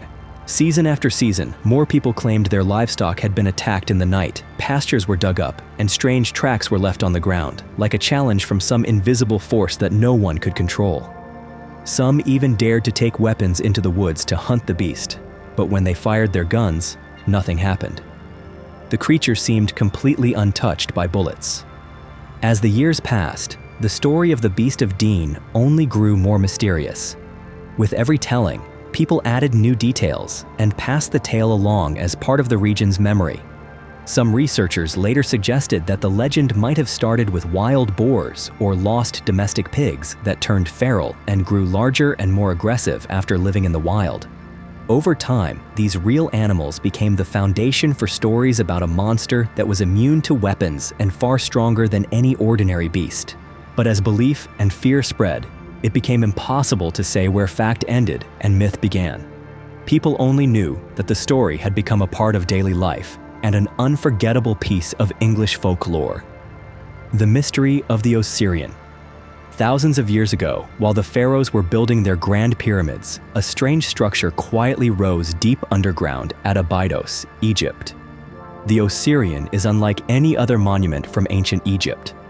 Massive blocks of red granite, a surrounding moat, and a simple yet solemn design make it feel as if it belongs to an era even older than recorded history. Who built the Osirian, and why was it buried so deep beneath the desert sands? That remains one of archaeology's greatest mysteries, puzzling generations of scholars to this day. The story of the Osirian began in 1902 when two archaeologists, Flinders Petrie and Margaret Murray, carried out excavations behind the Temple of Seti I at Abydos, one of ancient Egypt's most important religious centers. As they dug down into the earth, they unexpectedly uncovered a mysterious underground structure located far below the foundation of the temple above. The Osirian is a sunken monument, its central hall surrounded by a deep moat. It was built from red granite blocks, each weighing dozens of tons, brought from quarries more than 320 kilometers away. The main hall consists of 2 rows of massive granite columns, which once supported a huge stone roof. Now only ruins remain. At the center is a large stone platform, like a small island rising out of the water, with 2 sunken basins and mysterious side chambers on either side. What makes the Osirian even more unusual is its architectural style. Although it is usually considered part of the Seti I temple complex, built around the 13th century BC under Pharaoh Seti I, the Osirian does not display the typical features of that period. The granite blocks were cut with remarkable precision and fitted together without mortar, in a style reminiscent of far older megalithic structures. More than that, the Osirian lies at an unusual depth, lower than the foundation of Seti I's temple, as if it had been built long before the Nile's sand and silt covered the area. Some scholars, like John Anthony West, have even suggested that the Osirian may date to the pre-dynastic era, possibly before the Old Kingdom. But if that's true, who built it? And how did they move such enormous stones over hundreds of kilometers without any modern technology? The question of the Osirian's purpose is equally controversial. Many Egyptologists believe that it was a symbolic tomb for the god Osiris, lord of rebirth and the afterlife, or for Seti I himself portrayed as Osiris. The design, with its surrounding moat and central island, is thought to represent the primeval mound from Egyptian mythology or to symbolize the tombs of the Valley of the Kings. Some say the moat was used in rituals dedicated to Osiris, as water represented rebirth. Yet inside the Osirian, there are no texts or inscriptions to confirm these theories. The absence of hieroglyphs is extremely rare for Egyptian monuments. Was the Osirian a place to commune with the gods, or was it a cosmic structure with a meaning we still cannot understand? The deeper researchers dig, the more mysteries the Osirian reveals. Some, like Freddie Silva, have proposed that the Osirian could predate the Great Flood, dating back 12,000 years to a time when Abydos was still a fertile area with a vast inland lake. Its construction style has also been compared to megalithic sites in South America, such as Sacsayhuaman, leading some to speculate about the possibility of a lost global civilization. Recent studies, including a 2023 article in the journal Minerals, have discovered an ancient water channel connecting the Osirian to the Nile, suggesting the monument was designed to use underground water sources. However, the chemical makeup of the water here is different from that of the Nile, fueling more doubts about its true origins. Perhaps the water comes from a deep aquifer or some mysterious underground rock layer. How could the ancients have known about this hidden water, and why would they build a secret monument deep beneath the earth? The fate of the Osirian only adds to its mystery. After it was completed, the monument seems to have been abandoned and buried under thick layers of sand. It wasn't rediscovered until the 20th century. Some believe that floods and silt from the Nile buried the structure, and that Seti I built his temple above it, never knowing about the Osirian below. But if the Osirian already existed, why is there no ancient record mentioning it? Another theory is that the Osirian was deliberately concealed, possibly because it held a sacred or dangerous secret. Today, the Osirian is still closed to tourists, visible only from above, with rising groundwater, making deeper exploration almost impossible. Many say that even with constant pumping, it is impossible to remove all the water to fully explore its depths. The Osirian forces us to rethink the history of ancient Egypt. If this structure truly comes from the pre-dynastic era, it could change everything we know about the rise of human civilization. Some believe the Osirian is a surviving legacy of an advanced civilization that once existed on Earth, perhaps even linked to the legend of Atlantis in Egyptian myth. Others argue it was simply a unique creation of Seti I, built to honor Osiris in a wholly different way. Whatever the truth may be, the Osirian's enormous granite blocks still stand as a challenge for every new generation. Today, the Osirian remains a great enigma, drawing researchers and history enthusiasts alike, with its restricted access only adding to the fascination. Every stone, every drop of water in its deep moat seems to tell a story that no one can yet read. Will we ever truly understand the real purpose of the Osirian? Or will this place forever remain a mystery, buried beneath the sands of Egypt? Nazi gold and the Vatican Bank. After World War II, many secrets began to emerge from documents, testimonies, and years-long investigations. Among them was the revelation that the Vatican Bank had been involved in storing and transporting gold stolen by the Croatian fascist regime. The story began in 1946, when an agent from the United States Treasury Department issued an internal memorandum. In it, he alleged that a large quantity of gold had been brought from Europe into the Vatican, not for charity or religious purposes, but to help former members of the Ustaša regime, the fascist rulers of Croatia during the war, escape prosecution. According to this document, the gold was believed to have been stolen from Jews, Serbs, Romani, and other minority communities during the years the Ustaše were in power.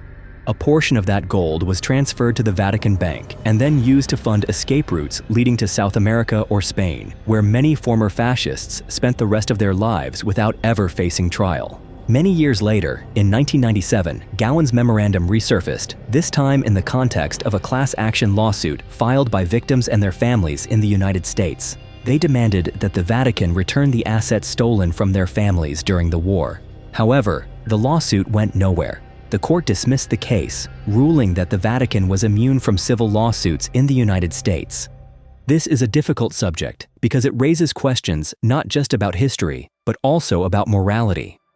If the allegations are true, then the Vatican was once connected to the silent flow of stolen assets during one of humanity's darkest periods.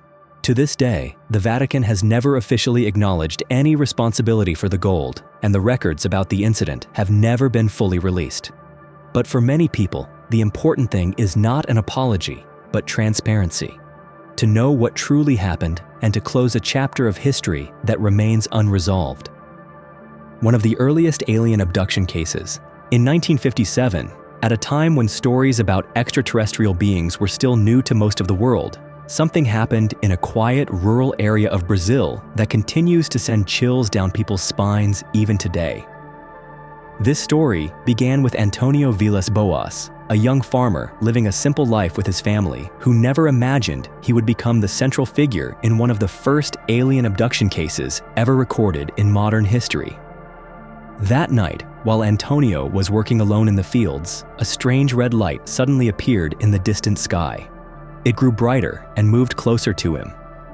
At first, Antonio thought it was just a star, or perhaps some ordinary flying object, but within minutes, he realized this was unlike anything he had ever seen before. According to Antonio's account, the glowing object quickly landed in the middle of the field, and from inside, a group of small beings with unusual shapes emerged. They wore tight-fitting uniforms and moved with incredible agility. Antonio tried to run back toward his tractor, but the engine suddenly died and would not start again. Before he could resist, the beings overpowered him and dragged him inside the craft. Antonio recalled with perfect clarity the feeling of fear and helplessness as he was brought into a space that was completely unfamiliar. He was stripped of his clothes and covered in a strange liquid that made his entire body go numb and unable to move.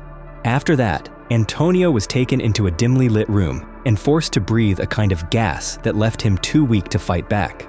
The story grew even stranger when Antonio said that he then encountered a being with the form of a female, who also looked nothing like a normal person. This being came close to him without saying a word, communicating only through her eyes, and forced Antonio to participate in an experience that he himself could not fully explain. The whole ordeal was a mix of terror and helplessness. When it was over, the beings dressed Antonio and took him out of the craft, leaving him alone in the field, exhausted, disoriented, and in shock. When he returned home, Antonio discovered many bruises on his body and began to show symptoms similar to poisoning or exposure to strong radiation. Antonio Vilas Boas's story quickly spread throughout Brazil and beyond South America, becoming one of the first alien abduction cases ever reported by the press and UFO researchers. Many skeptics claimed it was all a product of imagination or a hoax designed to attract attention, but quite a few researchers pointed out that details from Antonio's account matched mysterious incidents reported later in other countries, especially the sudden loss of power and the physical symptoms that appeared after contact with unknown beings. Even now, there is no scientific proof to fully confirm what Antonio experienced, but his story remains one of the most vivid legends about UFOs and the unexplained mysteries of outer space that humanity still cannot solve. The mystery of the money pit and the inscribed stone on Oak Island. At the end of the 18th century, on a small island off the coast of Nova Scotia in Canada, 3 young men set out on an adventure that no one could have predicted would continue for centuries. They came across a patch of ground where the trees had been disturbed, and right under the roots of an old tree, there were signs that someone might have once buried treasure there. They started digging, and the deeper they went, the more astonished they became, as they kept finding layers of timber set neatly on top of each other, each level spaced about 10 feet apart. When the group reached a depth of about 30 feet, they discovered old pieces of wood mixed with strange materials buried in the soil, but there was absolutely no sign of treasure or anything valuable. Still, the legend of pirate gangs that once roamed these waters drove them to keep digging, even as the work grew more dangerous and difficult. Years later, other expeditions came to Oak Island, each digging deeper into the ground, hoping to solve the mystery that the 3 young men had uncovered so long ago. The highlight of this search came when a group of diggers found a large stone inscribed with strange symbols that, to this day, no one has been able to fully decipher. According to some researchers, the markings on the stone might be a coded message pointing to treasure hidden underground, while others believe it is simply a distraction created centuries ago. Many different theories have been put forward, but no one has found a final answer, and the legendary treasure of Oak Island has never been revealed. The legend of the money pit is not just the story of a single island. It is a symbol of humanity's endless desire for discovery and the mysteries that remain unsolved. Countless expeditions armed with the most advanced technology have come here, but not a single one has ever managed to find the treasure. The haunted room 428 at Ohio University. When it comes to famous supernatural mysteries, it's impossible not to mention room 428 in Wilson Hall at Ohio University. This is an old school located in Athens, Ohio, built in the early 19th century and connected to generations of students over the years. But among its quiet hallways, room 428 has become the center of chilling stories that have persisted for decades. What sets room 428 apart is the series of unexplained events that have happened here, events that remain unsolved to this day. Many years ago, when Wilson Hall first opened, a young student died in room 428 under extremely mysterious circumstances. No one knows exactly what happened, but ever since that day, people living near the room have reported hearing strange noises in the middle of the night, seeing furniture move by itself, and feeling sudden cold drafts, even when all the windows are closed. Not long after, another student suffered a tragic fate in the same room, deepening the ghostly atmosphere that hung over the entire dormitory. Some have claimed to see a ghostly face imprinted on the door of room 428, a face that returns again and again, no matter how many times the door is replaced. Other students have described the sensation of an invisible force pulling at their legs or hearing footsteps overhead, even though they lived alone. Over the years, these stories only grew until finally, room 428 was permanently closed and no one dared to stay there again. The university confirmed that this is the only room in the entire Wilson Hall dormitory that is not allowed to be assigned to students. What makes this mystery even more fascinating is the geography and history of the area around Ohio University.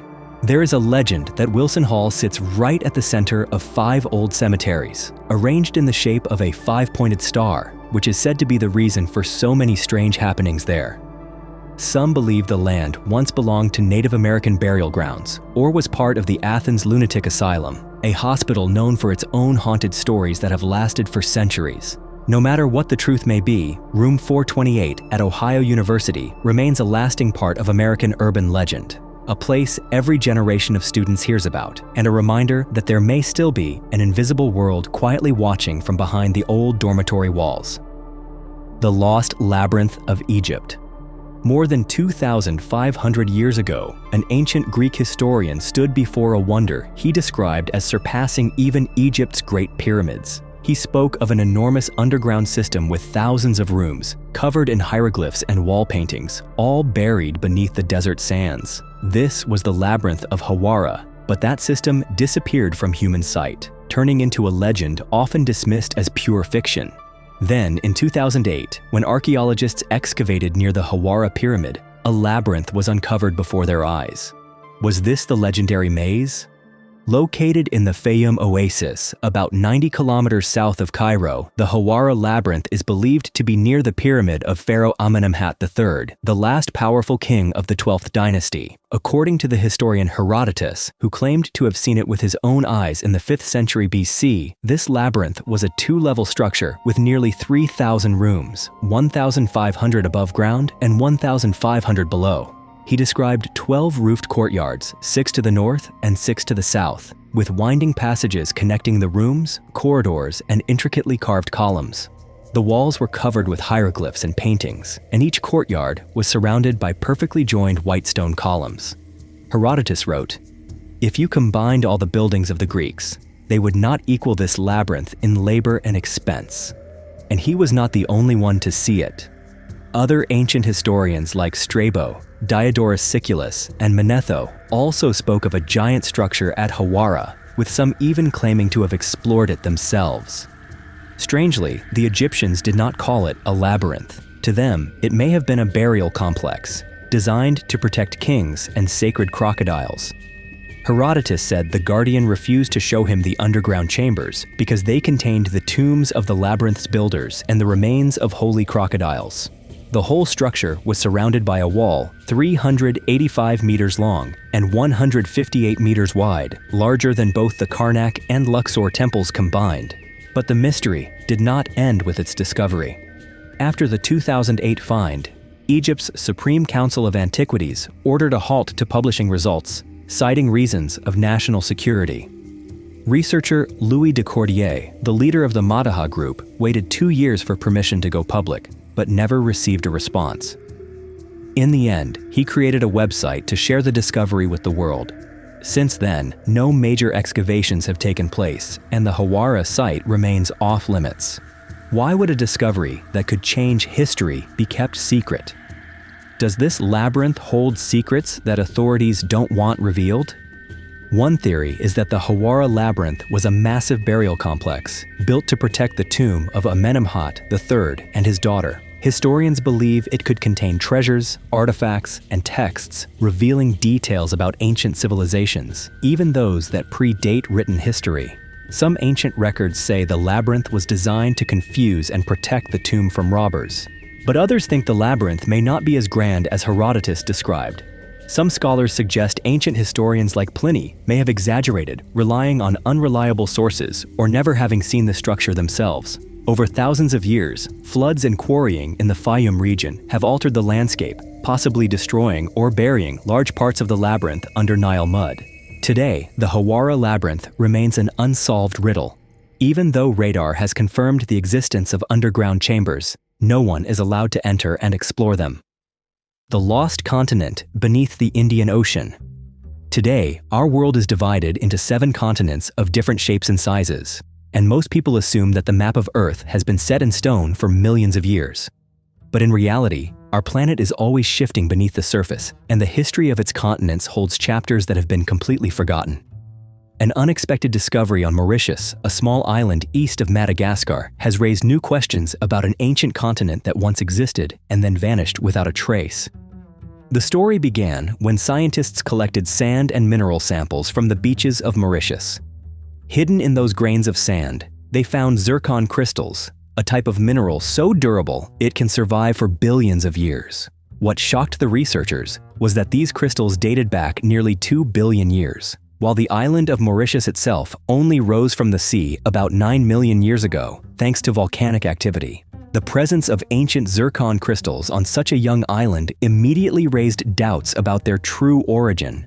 Geologists considered every possibility, from the crystals being carried by wind or water from distant continents to the theory that they arrived with humans in ancient times. However, every line of evidence pointed toward a bold new hypothesis. Deep beneath the ocean, there once existed a piece of an ancient continent called Mauritia, and these zircon crystals were its last surviving remnants. According to research, Mauritia once connected Madagascar with India hundreds of millions of years ago, until powerful geological forces tore it apart, sending part of it deep beneath the ocean floor, where it vanished from the world's map. Further geological evidence shows that the oceanic crust around Mauritius is much thicker than in other areas of the ocean, adding weight to the idea that a vast sunken continent once existed there. For scientists, this discovery is not just of historical importance. It is also proof of Earth's endless motion and change. The unearthing of the lost continent of Mauritia is a reminder that some epic chapters of our planet's history still lie buried beneath the ocean, waiting for modern humans to discover them. The discovery of Mauritia has also opened up new questions about the origins of ancient life, the mysterious migration paths of animals and plants millions of years ago, and how the continents once split apart and drifted to where they are today. Even though Mauritius is now just a small green island in the open sea, every grain of sand there seems to whisper of an ancient world where a vast and forgotten continent once existed. Albert Ostman and the story of being abducted by Bigfoot. In the world of strange stories about mysterious creatures, perhaps nothing stirs more curiosity and skepticism than the legend of Bigfoot. But among all the accounts, there are some stories that stand out and are remembered for generations. The case of Albert Ostman, a Canadian gold prospector, is one of the most famous and controversial Bigfoot legends of all time. The story began in 1924 when Albert Ostman decided to leave the noisy city behind and set off in search of gold in the remote mountains near Toba Inlet, British Columbia. With years of experience living and working in the wilderness, Ostman wasn't the least bit worried about the strange tales locals told of mysterious creatures guarding the forest. Everything changed after one restless night. Ostman recalled that while he was sleeping in his tent, he suddenly felt his whole body being lifted and dragged a long distance. When he woke up, he found himself held captive in a secluded valley, surrounded by 4 huge, hairy beings. It was a family of Bigfoot, an adult male, an adult female, and 2 younger ones. He remembered the sheer terror he felt when he saw their faces, which looked almost human yet wild, with eyes that glowed in the darkness and massive bodies that would shock anyone. Day after day, Ostman was kept in that valley, unable to escape and constantly watched by the Bigfoot family. They never harmed him, but they would not let him go either.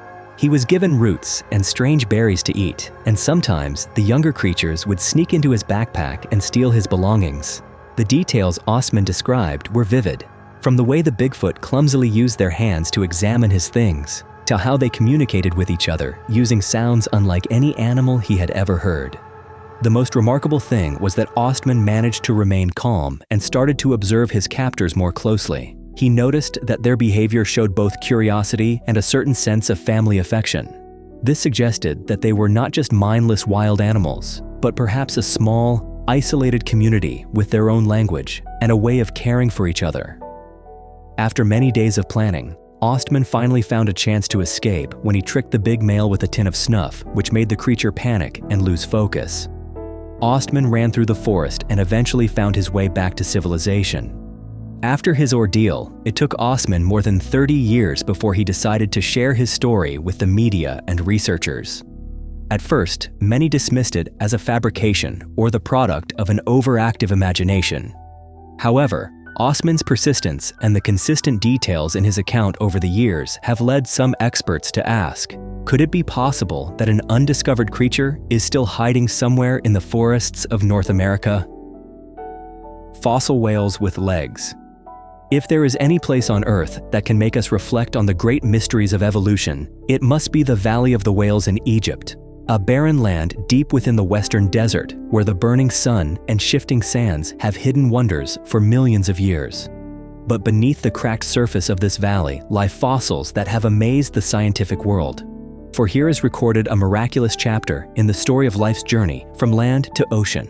The story began when scientists discovered hundreds of ancient fossilized whale skeletons, dating back as far as 40 million years, scattered across a landscape now so dry it is hard to believe it was once a vast, shallow sea. What made this discovery truly remarkable was that some of these fossilized whales still had all 4 limbs, meaning they possessed both front and back legs, along with the tails and fins we see in modern whales. These skeletons, many stretching dozens of feet long, clearly show the leg joints that once allowed these creatures to move on land before they fully adapted to life in the water. This discovery became vivid, undeniable evidence for the theory of the whale's incredible evolution, that whales were once land animals, slowly transforming to thrive in the boundless ocean. What stunned scientists even more was the exceptional state of preservation found here. In the dry, scorching climate, with virtually no rain for thousands of years, the bones have hardly decayed, allowing paleontologists to study even the smallest details, from the shape of their teeth to the structure of their leg bones and the development of their fins and tails. The story of the Valley of the Whales is not just a triumph of modern science.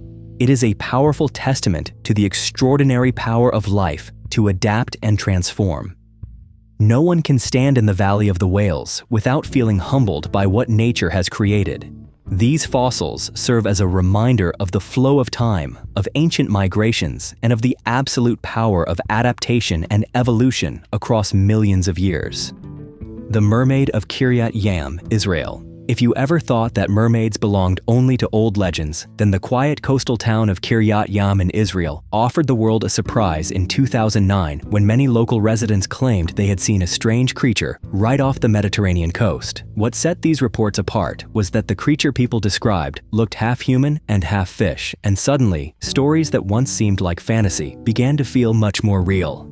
It all started on a quiet afternoon, when a man named Shlomo Cohen was walking on the beach with his friends and they happened to spot an unusual figure lying still on the white sand. As the group walked closer to see what was going on, the creature suddenly sprang up on its hands and then quickly dove into the deep blue water, vanishing from sight and leaving behind only the clear impression of a large fish tail on the sand. From that moment, the shoreline of Kiryat Yam became the center of endless rumors and strange new events. More and more local people and visiting tourists said they had seen the same creature swimming out in the distance, or sometimes rising above the waves and waving in a mysterious way, turning those stories into something that captured the curiosity of an entire nation.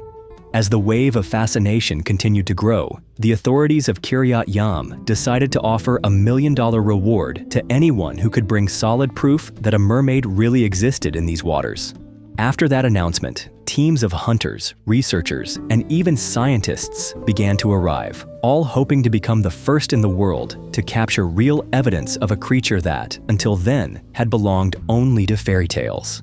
Still, even though many photos and videos were taken, all of them ended up being too blurry or too hard to identify. So up to today, no one has ever claimed that big reward, and the Mermaid of Kiryat Yam remains an unsolved mystery. What makes this story even more interesting is that it didn't just spark curiosity in Israel, it made researchers around the world start to wonder if creatures once thought of as legend might truly exist somewhere in the world. Because for thousands of years, mermaids have appeared in the old stories of civilizations like Assyria and Greece, where people believed these mysterious beings lived deep under the sea and could enchant or lure sailors into dangerous waters. Today, even though modern science still has no proof that mermaids are real, the mystery in Kiryat Yam still holds countless questions we have yet to answer. Maybe somewhere under those deep blue waves, there are still wonders waiting for someone to discover and explain. The book that predicted the Titanic disaster. In the history of modern seafaring, the sinking of the Titanic in 1912 has always been seen as one of the most haunting tragedies, when a ship that was called unsinkable ended up resting forever at the bottom of an icy ocean just hours after striking an iceberg, leaving behind immeasurable sorrow and questions that remain unanswered. But what makes the Titanic story even stranger and more chilling is the existence of a novel published back in 1898. 14 years before the real disaster, that described in detail a shipwreck almost identical to what happened on that fateful night. The novel was called The Wreck of the Titan, written by author Morgan Robertson. Within its pages, he imagined a massive vessel named Titan, a ship of enormous size, celebrated as unsinkable thanks to the most advanced engineering of its time. What is so uncanny is that the Titan also set sail on a cold April night on the North Atlantic, carrying thousands of passengers and crew, and was equipped with only a limited number of lifeboats because everyone believed in the absolute safety of the ship. The book tells how, on its very first voyage, the Titan struck a giant iceberg at high speed and quickly sank into the depths, sealing the tragic fate of over 2,000 people, most of them unable to find a place on the lifeboats. These numbers are eerily similar to the real-life statistics of the Titanic disaster. But it isn't just the numbers that are striking. The details about the timing, the circumstances, and the sense of confusion and fear among those on board are described by Robertson with such precision and vividness that many people have wondered whether he somehow saw the future or unwittingly prophesied a tragedy that would happen many years later. The novel, for this reason, sparked a huge wave of debate among researchers, leaving many to question whether this was just an unbelievable coincidence or if there was some hidden mystery behind it that humanity has yet to understand. After the real Titanic disaster in 1912, the name of The Wreck of the Titan and its author Morgan Robertson suddenly appeared in newspapers everywhere. Many people even sought out the novel as a kind of warning from fate, and raised new questions about the human ability to foresee the future or about the existence of strange premonitions throughout history. All of this only adds another layer of mystery to the Titanic tragedy, where reality and fiction seem to blend into a story that is hard to believe. Even today, whenever people mention the Titanic, they remember not only the pride of modern industry or the pain of thousands of lost lives, but also the chilling story of a strange novel that seemed to predict the greatest disaster in maritime history. The Wheel of Spirits on the Golan Heights. Set in the windswept, desolate stretches of the Golan Heights in the Middle East stands an ancient stone monument that leaves archaeologists, historians, and lovers of mysteries in silent awe at both its scale and its secrets. This structure is known as the Wheel of Spirits, or by its ancient name, Rujum el-Hiri. No one knows exactly who built these circles of stone, and no one truly understands their original purpose. But if you find yourself standing in that landscape at dawn, with sunlight streaming through those ancient gray stones, you can sense something unmistakable, a mysterious energy that cannot be explained. The Wheel of Spirits is made up of more than 40,000 basalt stones, arranged in 5 concentric circles, with the outermost ring stretching over 150 meters in diameter, encircling a central mound nearly 5 meters high.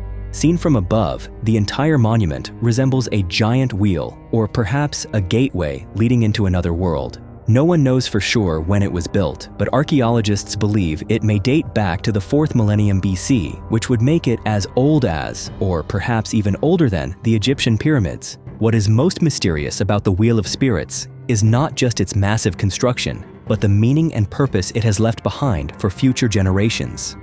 Some theories suggest that it was once a site for sacrificial rituals or religious ceremonies connected to the transition between life and death. Locals still tell stories that when the sun rises on the summer solstice, its light passes through the gaps in the stones and shines directly into the center of the monument, as if opening a path for the souls of the dead to journey into the afterlife. Some modern researchers even compare it to a gigantic stone calendar designed to help ancient people track the movements of the sun, the moon, and the stars above to guide them in farming, hunting, or spiritual rituals. But the Wheel of Spirits is not only a place full of ancient ceremonies, it is also at the heart of countless legends about supernatural events.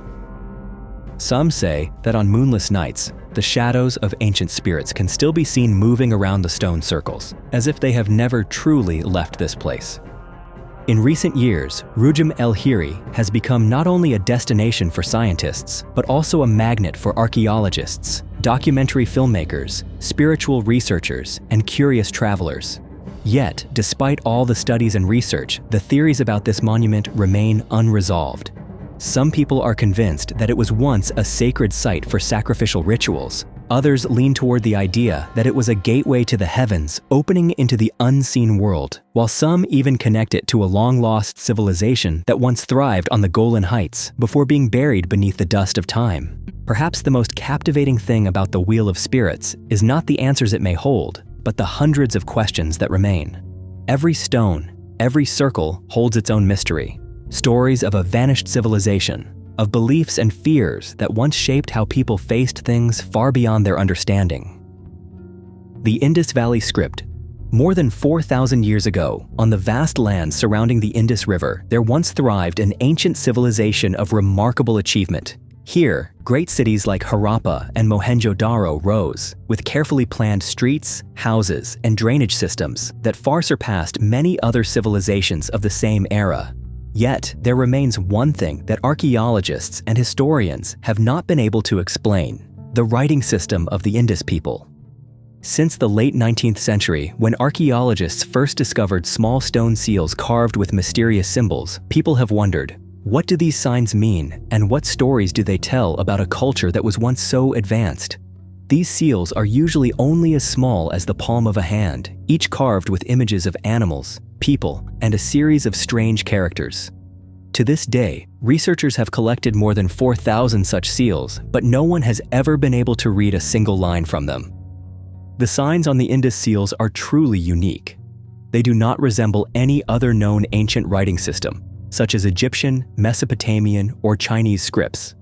Each line generally contains just 3 to 5 characters, sometimes a few more, but never any long text or clear narratives. The symbols are always carved with great care, showing that people in ancient times placed high value on communicating information, even though today we still have no idea what each character means. Over the years, many theories have been proposed in the hope of unlocking this mystery. Some scholars believe the script may be a form of syllabic writing, like Sumerian cuneiform or Egyptian hieroglyphs. Others think it could represent ideas or concepts similar to Chinese characters. There are even those who suggest the Indus signs were not really a true writing system, but rather symbols used for identifying goods or families, perhaps for trade or religious rituals. Numerous attempts have been made to decipher these signs over the past century. One of the biggest challenges is that no one has ever found a bilingual inscription, like the Rosetta Stone, that once helped decode Egyptian hieroglyphs. On top of that, the small number of symbols and the short length of most inscriptions make it even harder to compare and analyze the script. What's especially strange is that, despite the civilization's remarkable development, after the Indus civilization collapsed around 1900 BC, all traces of their writing and language seem to disappear completely. Many researchers believe that, if the Indus script is ever decoded, we will learn much more about their daily life, religion, and perhaps even the reason why such a powerful civilization vanished so quickly. But until that day comes, those small seals with their mysterious signs will remain silent, guarding the untold story of one of the most enigmatic civilizations in human history. The Spellbook of Pope Honorius III. Few would suspect that among the many secrets of the Vatican lies a book that once shook the entire Catholic world, a spellbook said to have been written by Pope Honorius III himself. In history, Honorius III led the Catholic Church from 1216 to 1227. He was renowned as a model pope, devoted to faith and duty. Yet, his name became forever linked to one of the most controversial grimoires, a manual of magical practice that left many both astonished and skeptical. The book is called The Grimoire of Pope Honorius. What makes it so remarkable is not just its content, filled with rituals, formulas, and instructions for summoning both angels and demons, but also the identity of its alleged author. For centuries, rumors claimed that Pope Honorius III had written it as a secret handbook intended only for priests willing to venture into the world of the occult. However, the truth is far more complicated. The first known edition of this book did not appear until 1629, more than 400 years after Honorius III had died. Many scholars believe that the grimoire is a forgery created to take advantage of the trust of priests and followers. At that time, European society was still steeped in superstition and haunted by a fear of magic.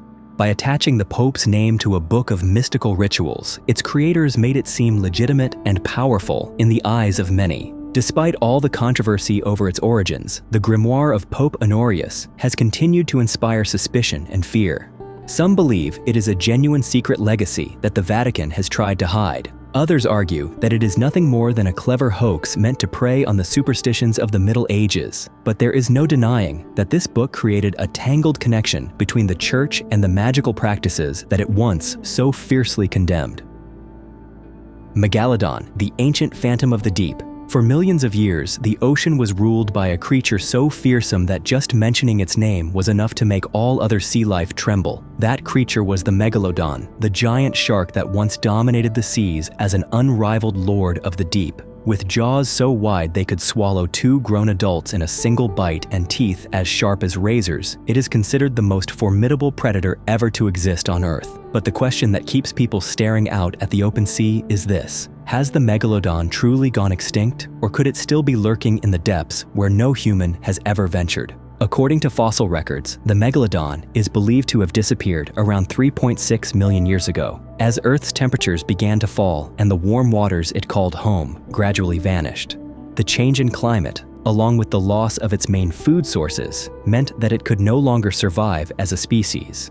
Yet, the reason Megalodon remains a constant topic of conversation is due to a string of satellite images and rumors that have surfaced repeatedly over the past few decades.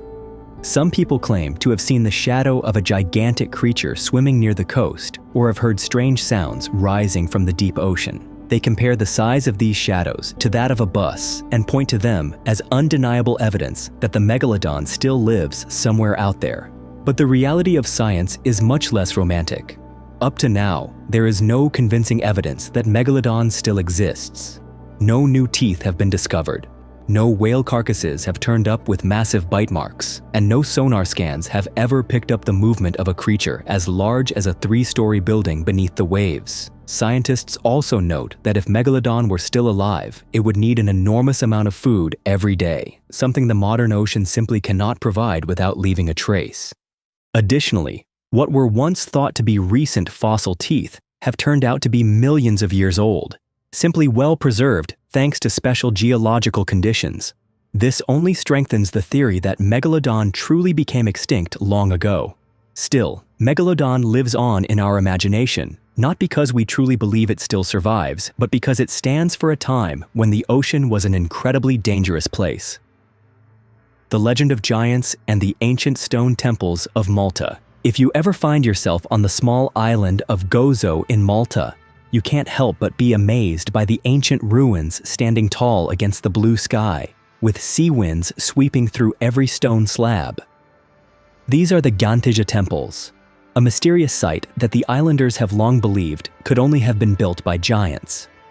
For generations, locals have told the story of Sansuna, a powerful giantess who, while cradling her baby in one arm, carried massive stones on her shoulder to build this temple.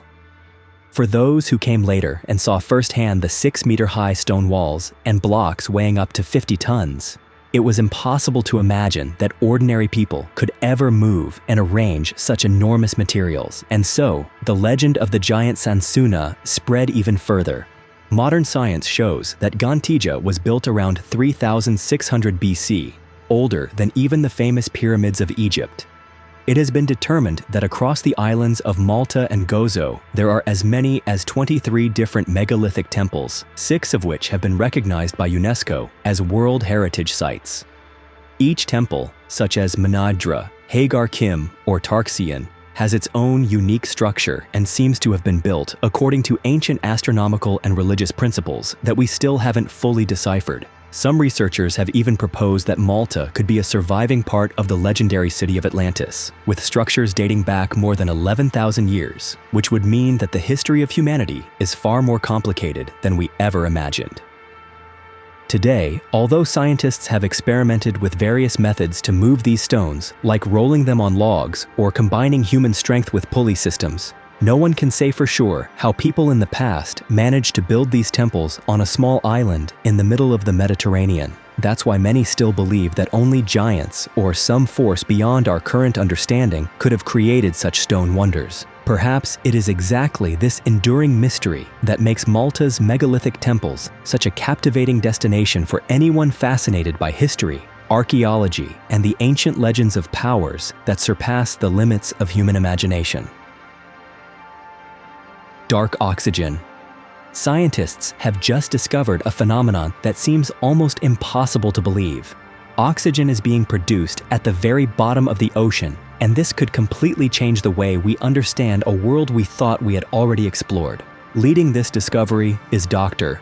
Andrew Sweetman, a researcher with the Scottish Association for Marine Science, who has spent more than a decade observing the deep ocean regions that humans rarely reach. During surveys in mineral-rich areas of the seafloor, Sweetman's team found places where the concentration of oxygen suddenly spiked. Remarkably, these sites had no sunlight, no seaweed, and none of the life forms we know of that can produce oxygen by traditional means. They discovered clusters of small, round manganese nodules scattered across the muddy seabed, and it seems that these seemingly lifeless lumps of metal are actually generating oxygen through a special process. What truly surprised the scientific community is that this phenomenon isn't limited to just one location.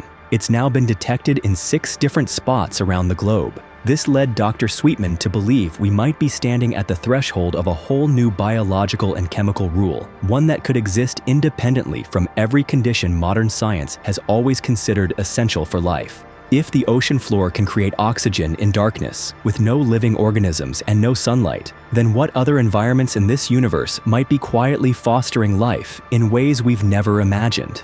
This is exactly why NASA has begun to closely monitor this research, knowing that what happens on our own ocean floor today could be a small-scale model of what's unfolding on distant planets millions of light years away. Right now, Sweetman and his team are preparing for 3 years of expeditions to confirm and expand on this finding, with the first mission set to depart from San Diego in January 2026. If they succeed, this discovery will not only change what we know about our oceans, it could rewrite the entire story of how life originates and survives both on this planet and beyond. Are we ready to accept that life might sprout from dark, cold places where there is no light, no plants, and none of the familiar things we've always believed were necessary? Or will we still cling to the idea that life must be tied to sunlight and the old truths we've always held as fact? The mystery of the Western Reserve. On a windy summer evening in 1892, the steel cargo ship Western Reserve cut through the deep waters of Lake Superior. No one could have imagined that within just a few minutes it would vanish forever, taking nearly everyone on board with it, and that more than a century would pass before it would be found again. This was no ordinary ship. At that time, it was considered a new symbol of maritime technology on the Great Lakes. Measuring over 300 feet long and built entirely of steel, the Western Reserve was known as the Gray Fox of the inland waterways, thanks to its speed and its unmatched ability to carry coal across the region. The ship's owner, a wealthy businessman named Peter Minch, had invested heavily in technology and had so much faith in his vessel that he brought his entire family aboard for a summer holiday cruise across the lake, never suspecting that this decision would end in tragedy. On August 30th, 1892, as the Western Reserve crossed Whitefish Bay, a sudden storm struck. Because the ship wasn't carrying cargo at the time, it became dangerously unstable, drifting and pitching in the powerful winds. In just about 10 minutes, from the first gust to the moment the hull broke apart and the ship sank, everything happened so quickly that most crew and passengers never had a chance to react. Of the 28 people aboard that day, only one survived, the wheelsman, Harry Stewart. He was the only one to reach a lifeboat, eventually washing ashore nearly exhausted. The story he later told remains the only eyewitness account of what really happened to the Western Reserve that stormy night. For more than 130 years after the sinking, the Western Reserve became part of the ghostly legends that swirl around Lake Superior, a place locals still call the Shipwreck Coast, where sudden violent storms have claimed thousands of ships. It wasn't until the summer of 2024, after more than a century of fruitless searches, that a team of archaeologists from the Great Lakes Shipwreck Historical Society finally discovered the wreck, nearly 600 feet down. The ship was broken in two, but the stern remained remarkably intact, resting quietly on the lakebed. a silent witness for 132 years. The discovery of the Western Reserve not only unlocked part of the mystery surrounding this ship, but also served as a reminder that these seemingly peaceful waters still guard secrets that only time and perseverance can reveal. And among the countless ships that lie forever on the bottom of Lake Superior, the Western Reserve now stands as a living part of American memory and history. The year 4, submarines vanished without a trace. If there is ever a year that made the whole world look down at the ocean with suspicion and fear, it is 1968, a year when 4 military submarines from 4 different countries mysteriously disappeared one after another. The first to go missing was Israel's INS Dakar, a former British submarine from World War II that had been refitted and handed over to the Israeli Navy for patrol duties in the Mediterranean. On January 9, 1968, it departed from Portsmouth, England, and began its journey home. For the first 2 weeks, all signals were regular and routine, but on January 25th, all contact suddenly ceased. British, American, Turkish and Greek forces launched a massive search operation. It wasn't until 1999, 31 years later, that the wreck was finally discovered at a depth of over 3,000 meters on the Mediterranean seabed. The true cause of the sinking has never been definitively identified, even to this day. Just 2 days later, France was shaken when the Minerve, a small submarine carrying 52 crew members, vanished barely an hour from the port of Toulon. The weather wasn't too bad, and there was nothing unusual about the mission. But just like the Dakar, the Minerve went completely silent and was never heard from again. France searched in vain for decades. It wasn't until 2019, over 50 years later, that the submarine was finally located nearly 2,400 meters below the surface. The hull was split, the bow section had broken off, but the real cause remained shrouded in darkness. Not long after, the Soviet Union faced an even more mysterious disappearance. The K-129, a nuclear-armed submarine, failed to return from a secret mission in the North Pacific. On March 8, 1968, it was officially declared missing, but because of the sensitive nature of the mission, the Soviets released no details and conducted a quiet search. Meanwhile, the US was monitoring all activity on the ocean floor and managed to locate the wreck. Then, in the early 1970s, the CIA launched one of the most secretive submarine recovery operations in history. Under the guise of a mining vessel sponsored by billionaire Howard Hughes, they attempted to lift part of the K-129 from the seabed, but the outcome of that mission has never been fully disclosed.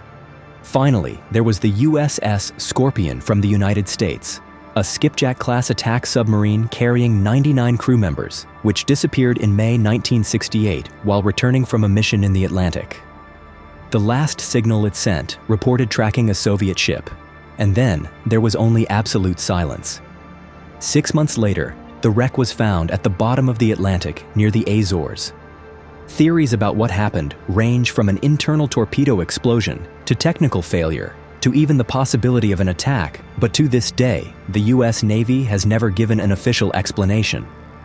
The sunken city off the coast of Cuba. In the early 2000s, a team of underwater explorers, led by marine engineer Pauline Zalitsky and her husband Paul Weinsweig, set out to survey the seafloor off the western coast of Cuba. Their hope was to discover wrecks of Spanish trading ships lost during the Age of Conquest. But what they found far surpassed all initial expectations and raised questions that have never truly been answered. As their survey vessel towed sonar equipment across a stretch of deep water nearly 600 meters down, the signals began to form a strange pattern on the screen. Instead of the natural shapes of rocks or silt, the scanner outlined a series of square and rectangular structures with sharp, defined edges, arranged in orderly rows resembling ancient foundations and roadways buried beneath layers of ocean sediment. Large stone blocks appeared to have been shaped by human hands, and some even seemed to be stacked atop one another, forming low walls or pillars. When a remotely operated vehicle was sent down to capture live footage, what appeared on screen left the research team even more perplexed. Beneath the water lay silent stone ruins that had rested undisturbed for thousands of years. This site is located nearly 2,000 feet from the Cuban shoreline, at a depth only modern ships and specialized equipment can reach. Pauline Zalitsky and Paul Weinsweig concluded that these could not be ordinary natural formations. The shapes and arrangement of the stones were too similar to the layout of an ancient city. If these really are the remains of a forgotten civilization, they may have been submerged tens of thousands of years ago, during a time when sea levels were much lower than today. This discovery quickly attracted worldwide attention from both the media and the scientific community. Some immediately drew connections to the legend of Atlantis, the mythical city said to have sunk beneath the sea, a story told by the philosopher Plato more than 2,000 years ago.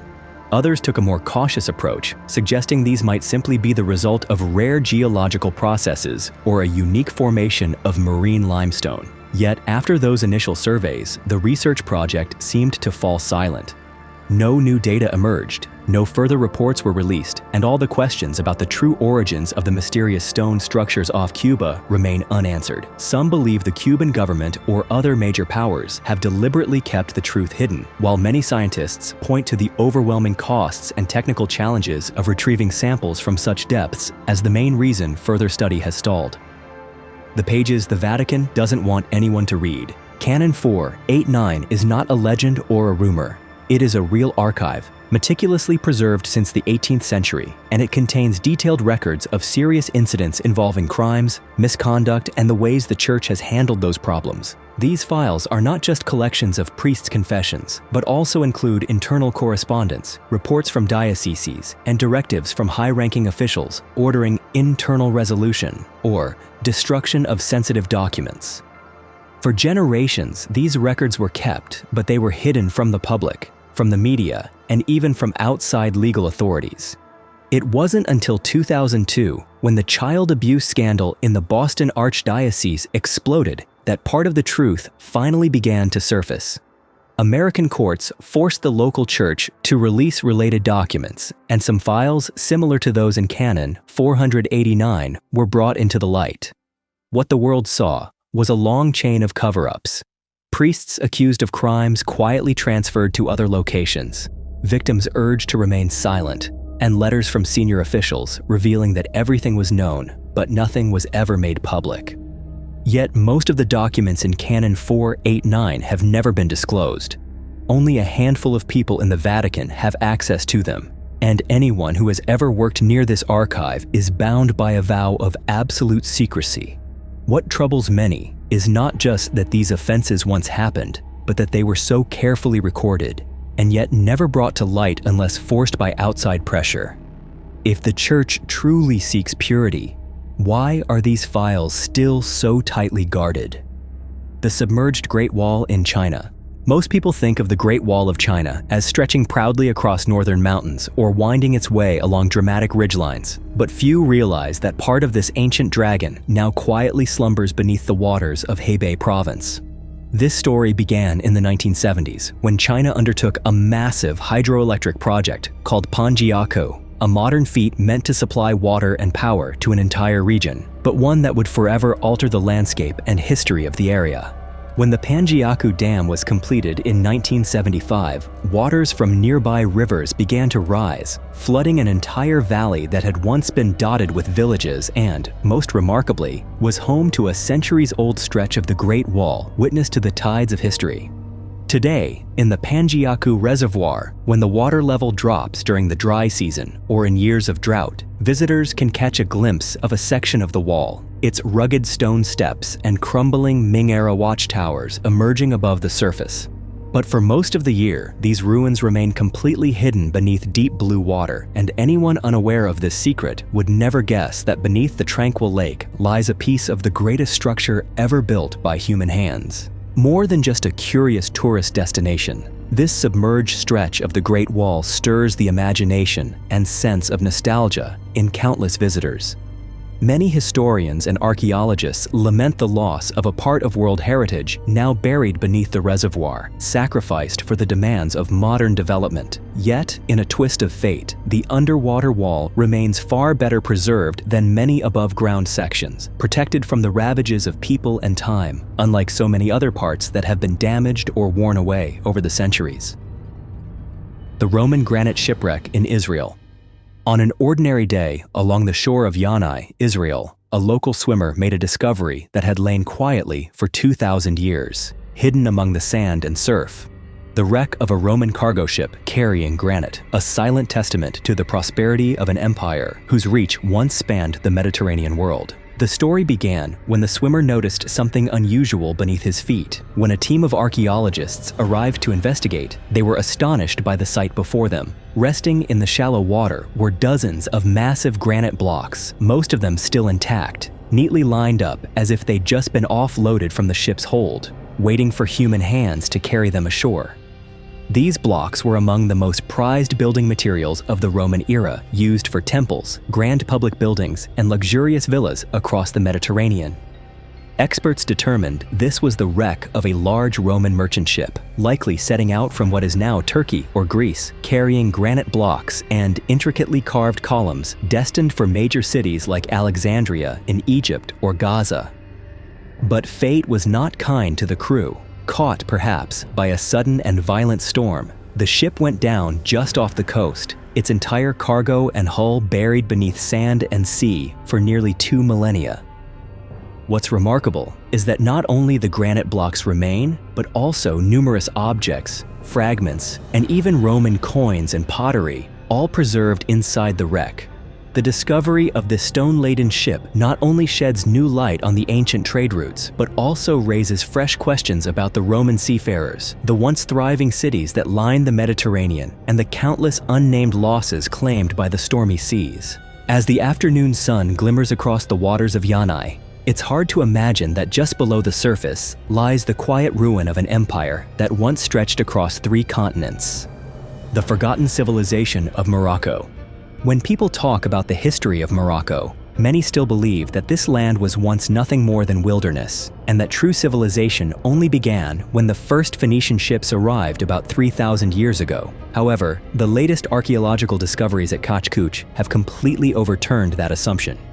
Here, researchers have found the remains of an ancient settlement dating back as far as 4,200 years, filled with evidence that indigenous people not only lived, but also flourished long before the arrival of the Phoenicians. They had already mastered the construction of sturdy homes, using wooden frameworks coated with mud, a technique that, even today, is still found in some rural areas of Africa and Asia. This allowed their buildings to withstand the region's harsh climate for thousands of years. Excavations have also uncovered countless animal bones alongside remnants of barley, wheat, and various types of legumes. This proves that the people of ancient Kachkuch developed a diverse agriculture and knew how to harness natural resources to sustain their community. But the story doesn't end there. Scientists have noted that within the ruins of Kachkuch, traditional native building techniques are blended with clear influences from the Phoenicians. Rather than one culture simply dominating the other, archaeological evidence suggests the 2 cultures interacted, exchanged ideas, and learned from one another to create a vibrant, shared community. This challenges the long-held notion that North African civilization only began to thrive thanks to major Mediterranean cultures coming in from abroad. In truth, the indigenous people of Morocco had already developed a stable agricultural economy, advanced construction methods, and their own unique social structures. Looking back at all the findings from Kachkuch, it's clear that the history of North Africa is far more complex and fascinating than what's usually written in the textbooks. Indigenous civilizations had risen and prospered on this very land long before any other cultures set foot on Morocco's golden shores. It's discoveries like this that make the story of humanity's origins broader and more mysterious than ever before. Leonardo da Vinci's secret tunnel in Milan. In the heart of ancient Milan, where art and history seem to merge in every brick and stone, the imposing Castello Sforzesco still stands as a grand witness to Italy's golden age. Few would ever suspect that beneath these formidable walls lies a secret that remained buried for centuries, until today. Archaeologists have discovered a hidden underground passage stretching from the Sforza Castle all the way to the Church of Santa Maria delle Grazie, the world-famous site of Leonardo da Vinci's masterpiece, The Last Supper. What makes this discovery even more extraordinary is that Leonardo's own surviving sketches match up perfectly with the location and structure of this tunnel, suggesting that the Renaissance genius was not only passionate about painting and architecture, but also played a role in designing secret works that remained unknown to later generations. It's said that Ludovico Sforza, once the most powerful Duke of Milan, always wanted a secret passage from his castle residence to Santa Maria delle Grazie, where his beloved wife Beatrice d'Este was buried. He wished to visit her in peace, without anyone ever knowing. Today, as scientists use modern technologies like ground-penetrating radar and laser scanning, each section of the tunnel is slowly being revealed to the light. Experts believe that Leonardo da Vinci didn't just record the existence of the tunnel in his detailed drawings, but may have actually participated in designing Milan's underground defensive network at a time when the city constantly had to prepare for the political upheavals of the Renaissance. Now, with these secret tunnels gradually reconstructed through virtual reality, visitors can retrace the very steps of those ancient dukes, feeling for themselves the intersection of art, science, and historical mystery left behind by Leonardo da Vinci. Even after all these centuries, the story of the hidden passages beneath Milan continues to captivate explorers, because these tunnels are not only relics of the past, but also a lasting reminder of human ingenuity, curiosity, and limitless creativity. The mysterious Jewel Hill of India. If you think that ancient mysteries only exist in faraway places like Egypt or Greece, you might want to reconsider when you learn that, right in the heart of Eastern India, there is a spiritual and archaeological treasure trove so vast that the world is left in awe every time something new is unearthed. This place is called Ratnagiri in the state of Odisha, and locals have long given it the poetic name, the Hill of Jewels. For centuries, this region was such an important Buddhist center that scholars have referred to it as the Harvard of Indian Buddhism, a place where monasteries, stupas, and religious schools stood shoulder to shoulder as living proof of an intellectual tradition that once flourished in ancient Asia. In the 1950s, one of the pioneering archaeologists, and the first woman to lead an excavation here, was Daya Bai, who uncovered ancient monasteries adorned with intricate carvings, stupas scattered across the hillsides, and most notably, massive Buddha heads with a rare and remarkable detail. The noses remained intact.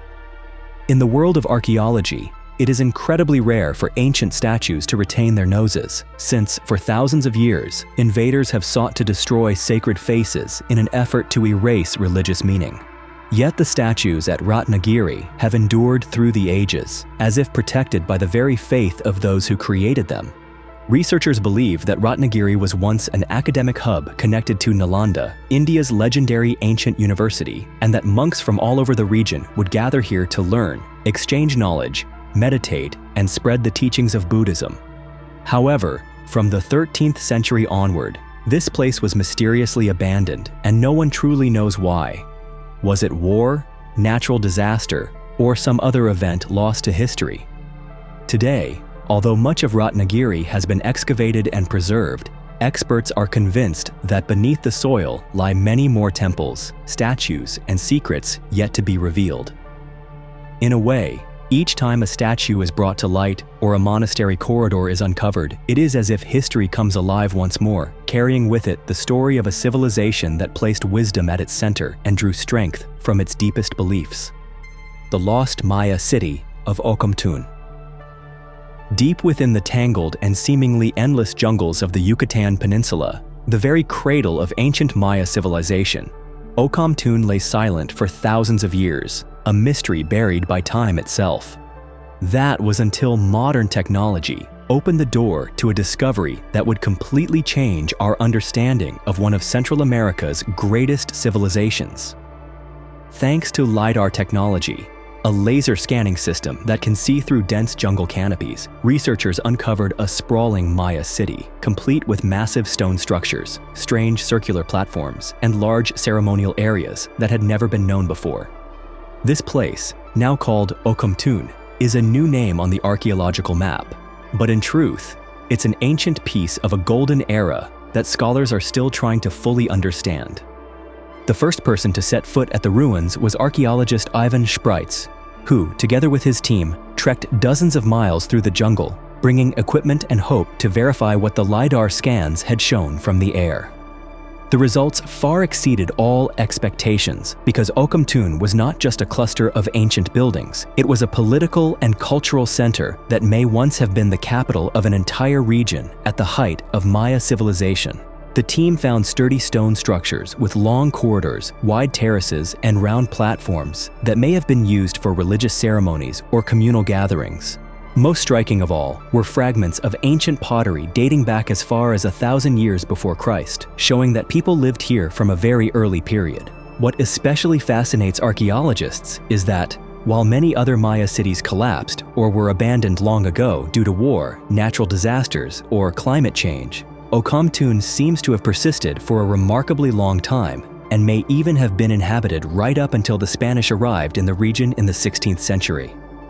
This discovery not only provides valuable new data on the decline of Maya urban centers, but also raises new questions about how some settlements managed to remain stable while others vanished almost overnight. That is why Okomtun is now seen as one of the key pieces in unlocking the entire story of how the ancient Maya civilization rose, flourished, and eventually faded away. Catastrophic destruction in biblical history. Since ancient times, the stories of the Bible have been filled with images of war, destruction, and entire cities set ablaze, either by the wrath of ancient empires or by the judgment of God. But for centuries, archaeologists have struggled to pinpoint exactly when these disasters took place. Traditional methods like radiocarbon dating often fail to produce results accurate enough to connect them to religious events described in sacred texts. However, scientists at Tel Aviv University have recently used a completely different technique to determine the dates of ancient destructions for the first time, using what's called a magnetic lock. A phenomenon that happens when Earth and rocks are superheated during massive fires and, by accident, record the orientation of the Earth's magnetic field at that exact moment, leaving a mark that can never be faked.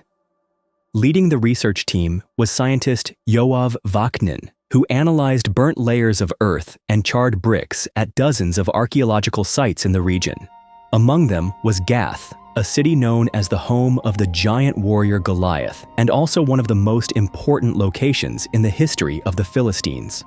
Thanks to ancient magnetic field measurement technology, the team was able to determine that Gath was destroyed around 830 BC, matching the few surviving records in the Bible about violent conquests that took place during this period.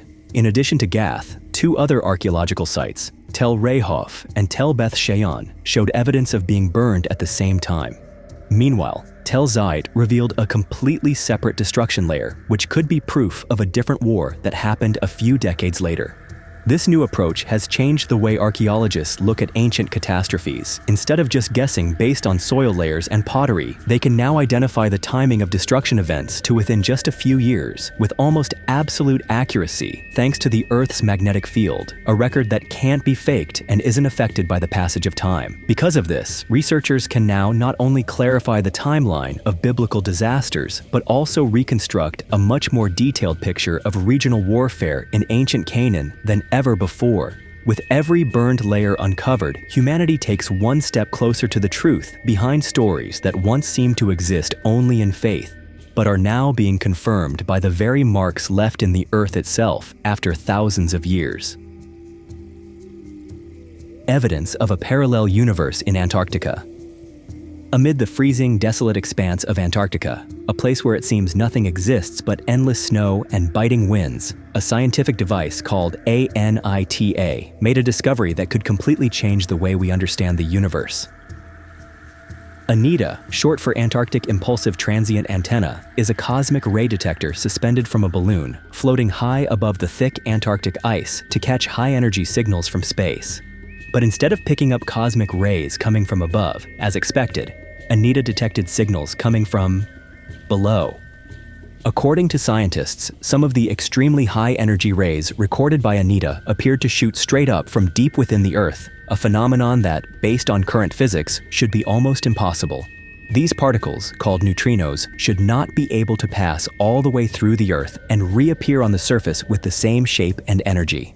This led the scientific community to consider possibilities that go far beyond traditional physics. And one of those is the theory of a mirror universe, a parallel dimension where time might run backward and the laws of physics operate in ways that are the complete opposite of what we know.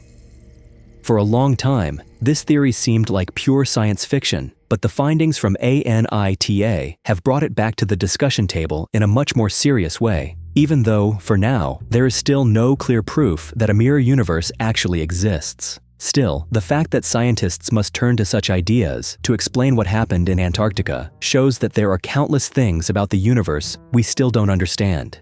And it's in places that seem the most remote and empty, like Antarctica, that we might find the gateway to some of the biggest questions about the nature of reality and the possibility that we are living in just a tiny part of a much vaster universe than our eyes alone can ever see. The fifth ocean. For centuries, people believed that Earth had only 4 oceans: the Pacific, the Atlantic, the Indian, and the Arctic. But in 2021, a surprising change took place when National Geographic officially recognized the existence of a 5th ocean, the Southern Ocean, which surrounds the icy continent of Antarctica. This decision was not only symbolic, but also a major turning point in raising public awareness about the crucial role this body of water plays in the health of the entire global ecosystem. Alex Tate, a geographer at the National Geographic Society, led the effort to persuade the scientific and educational communities to recognize the Southern Ocean as a distinct entity.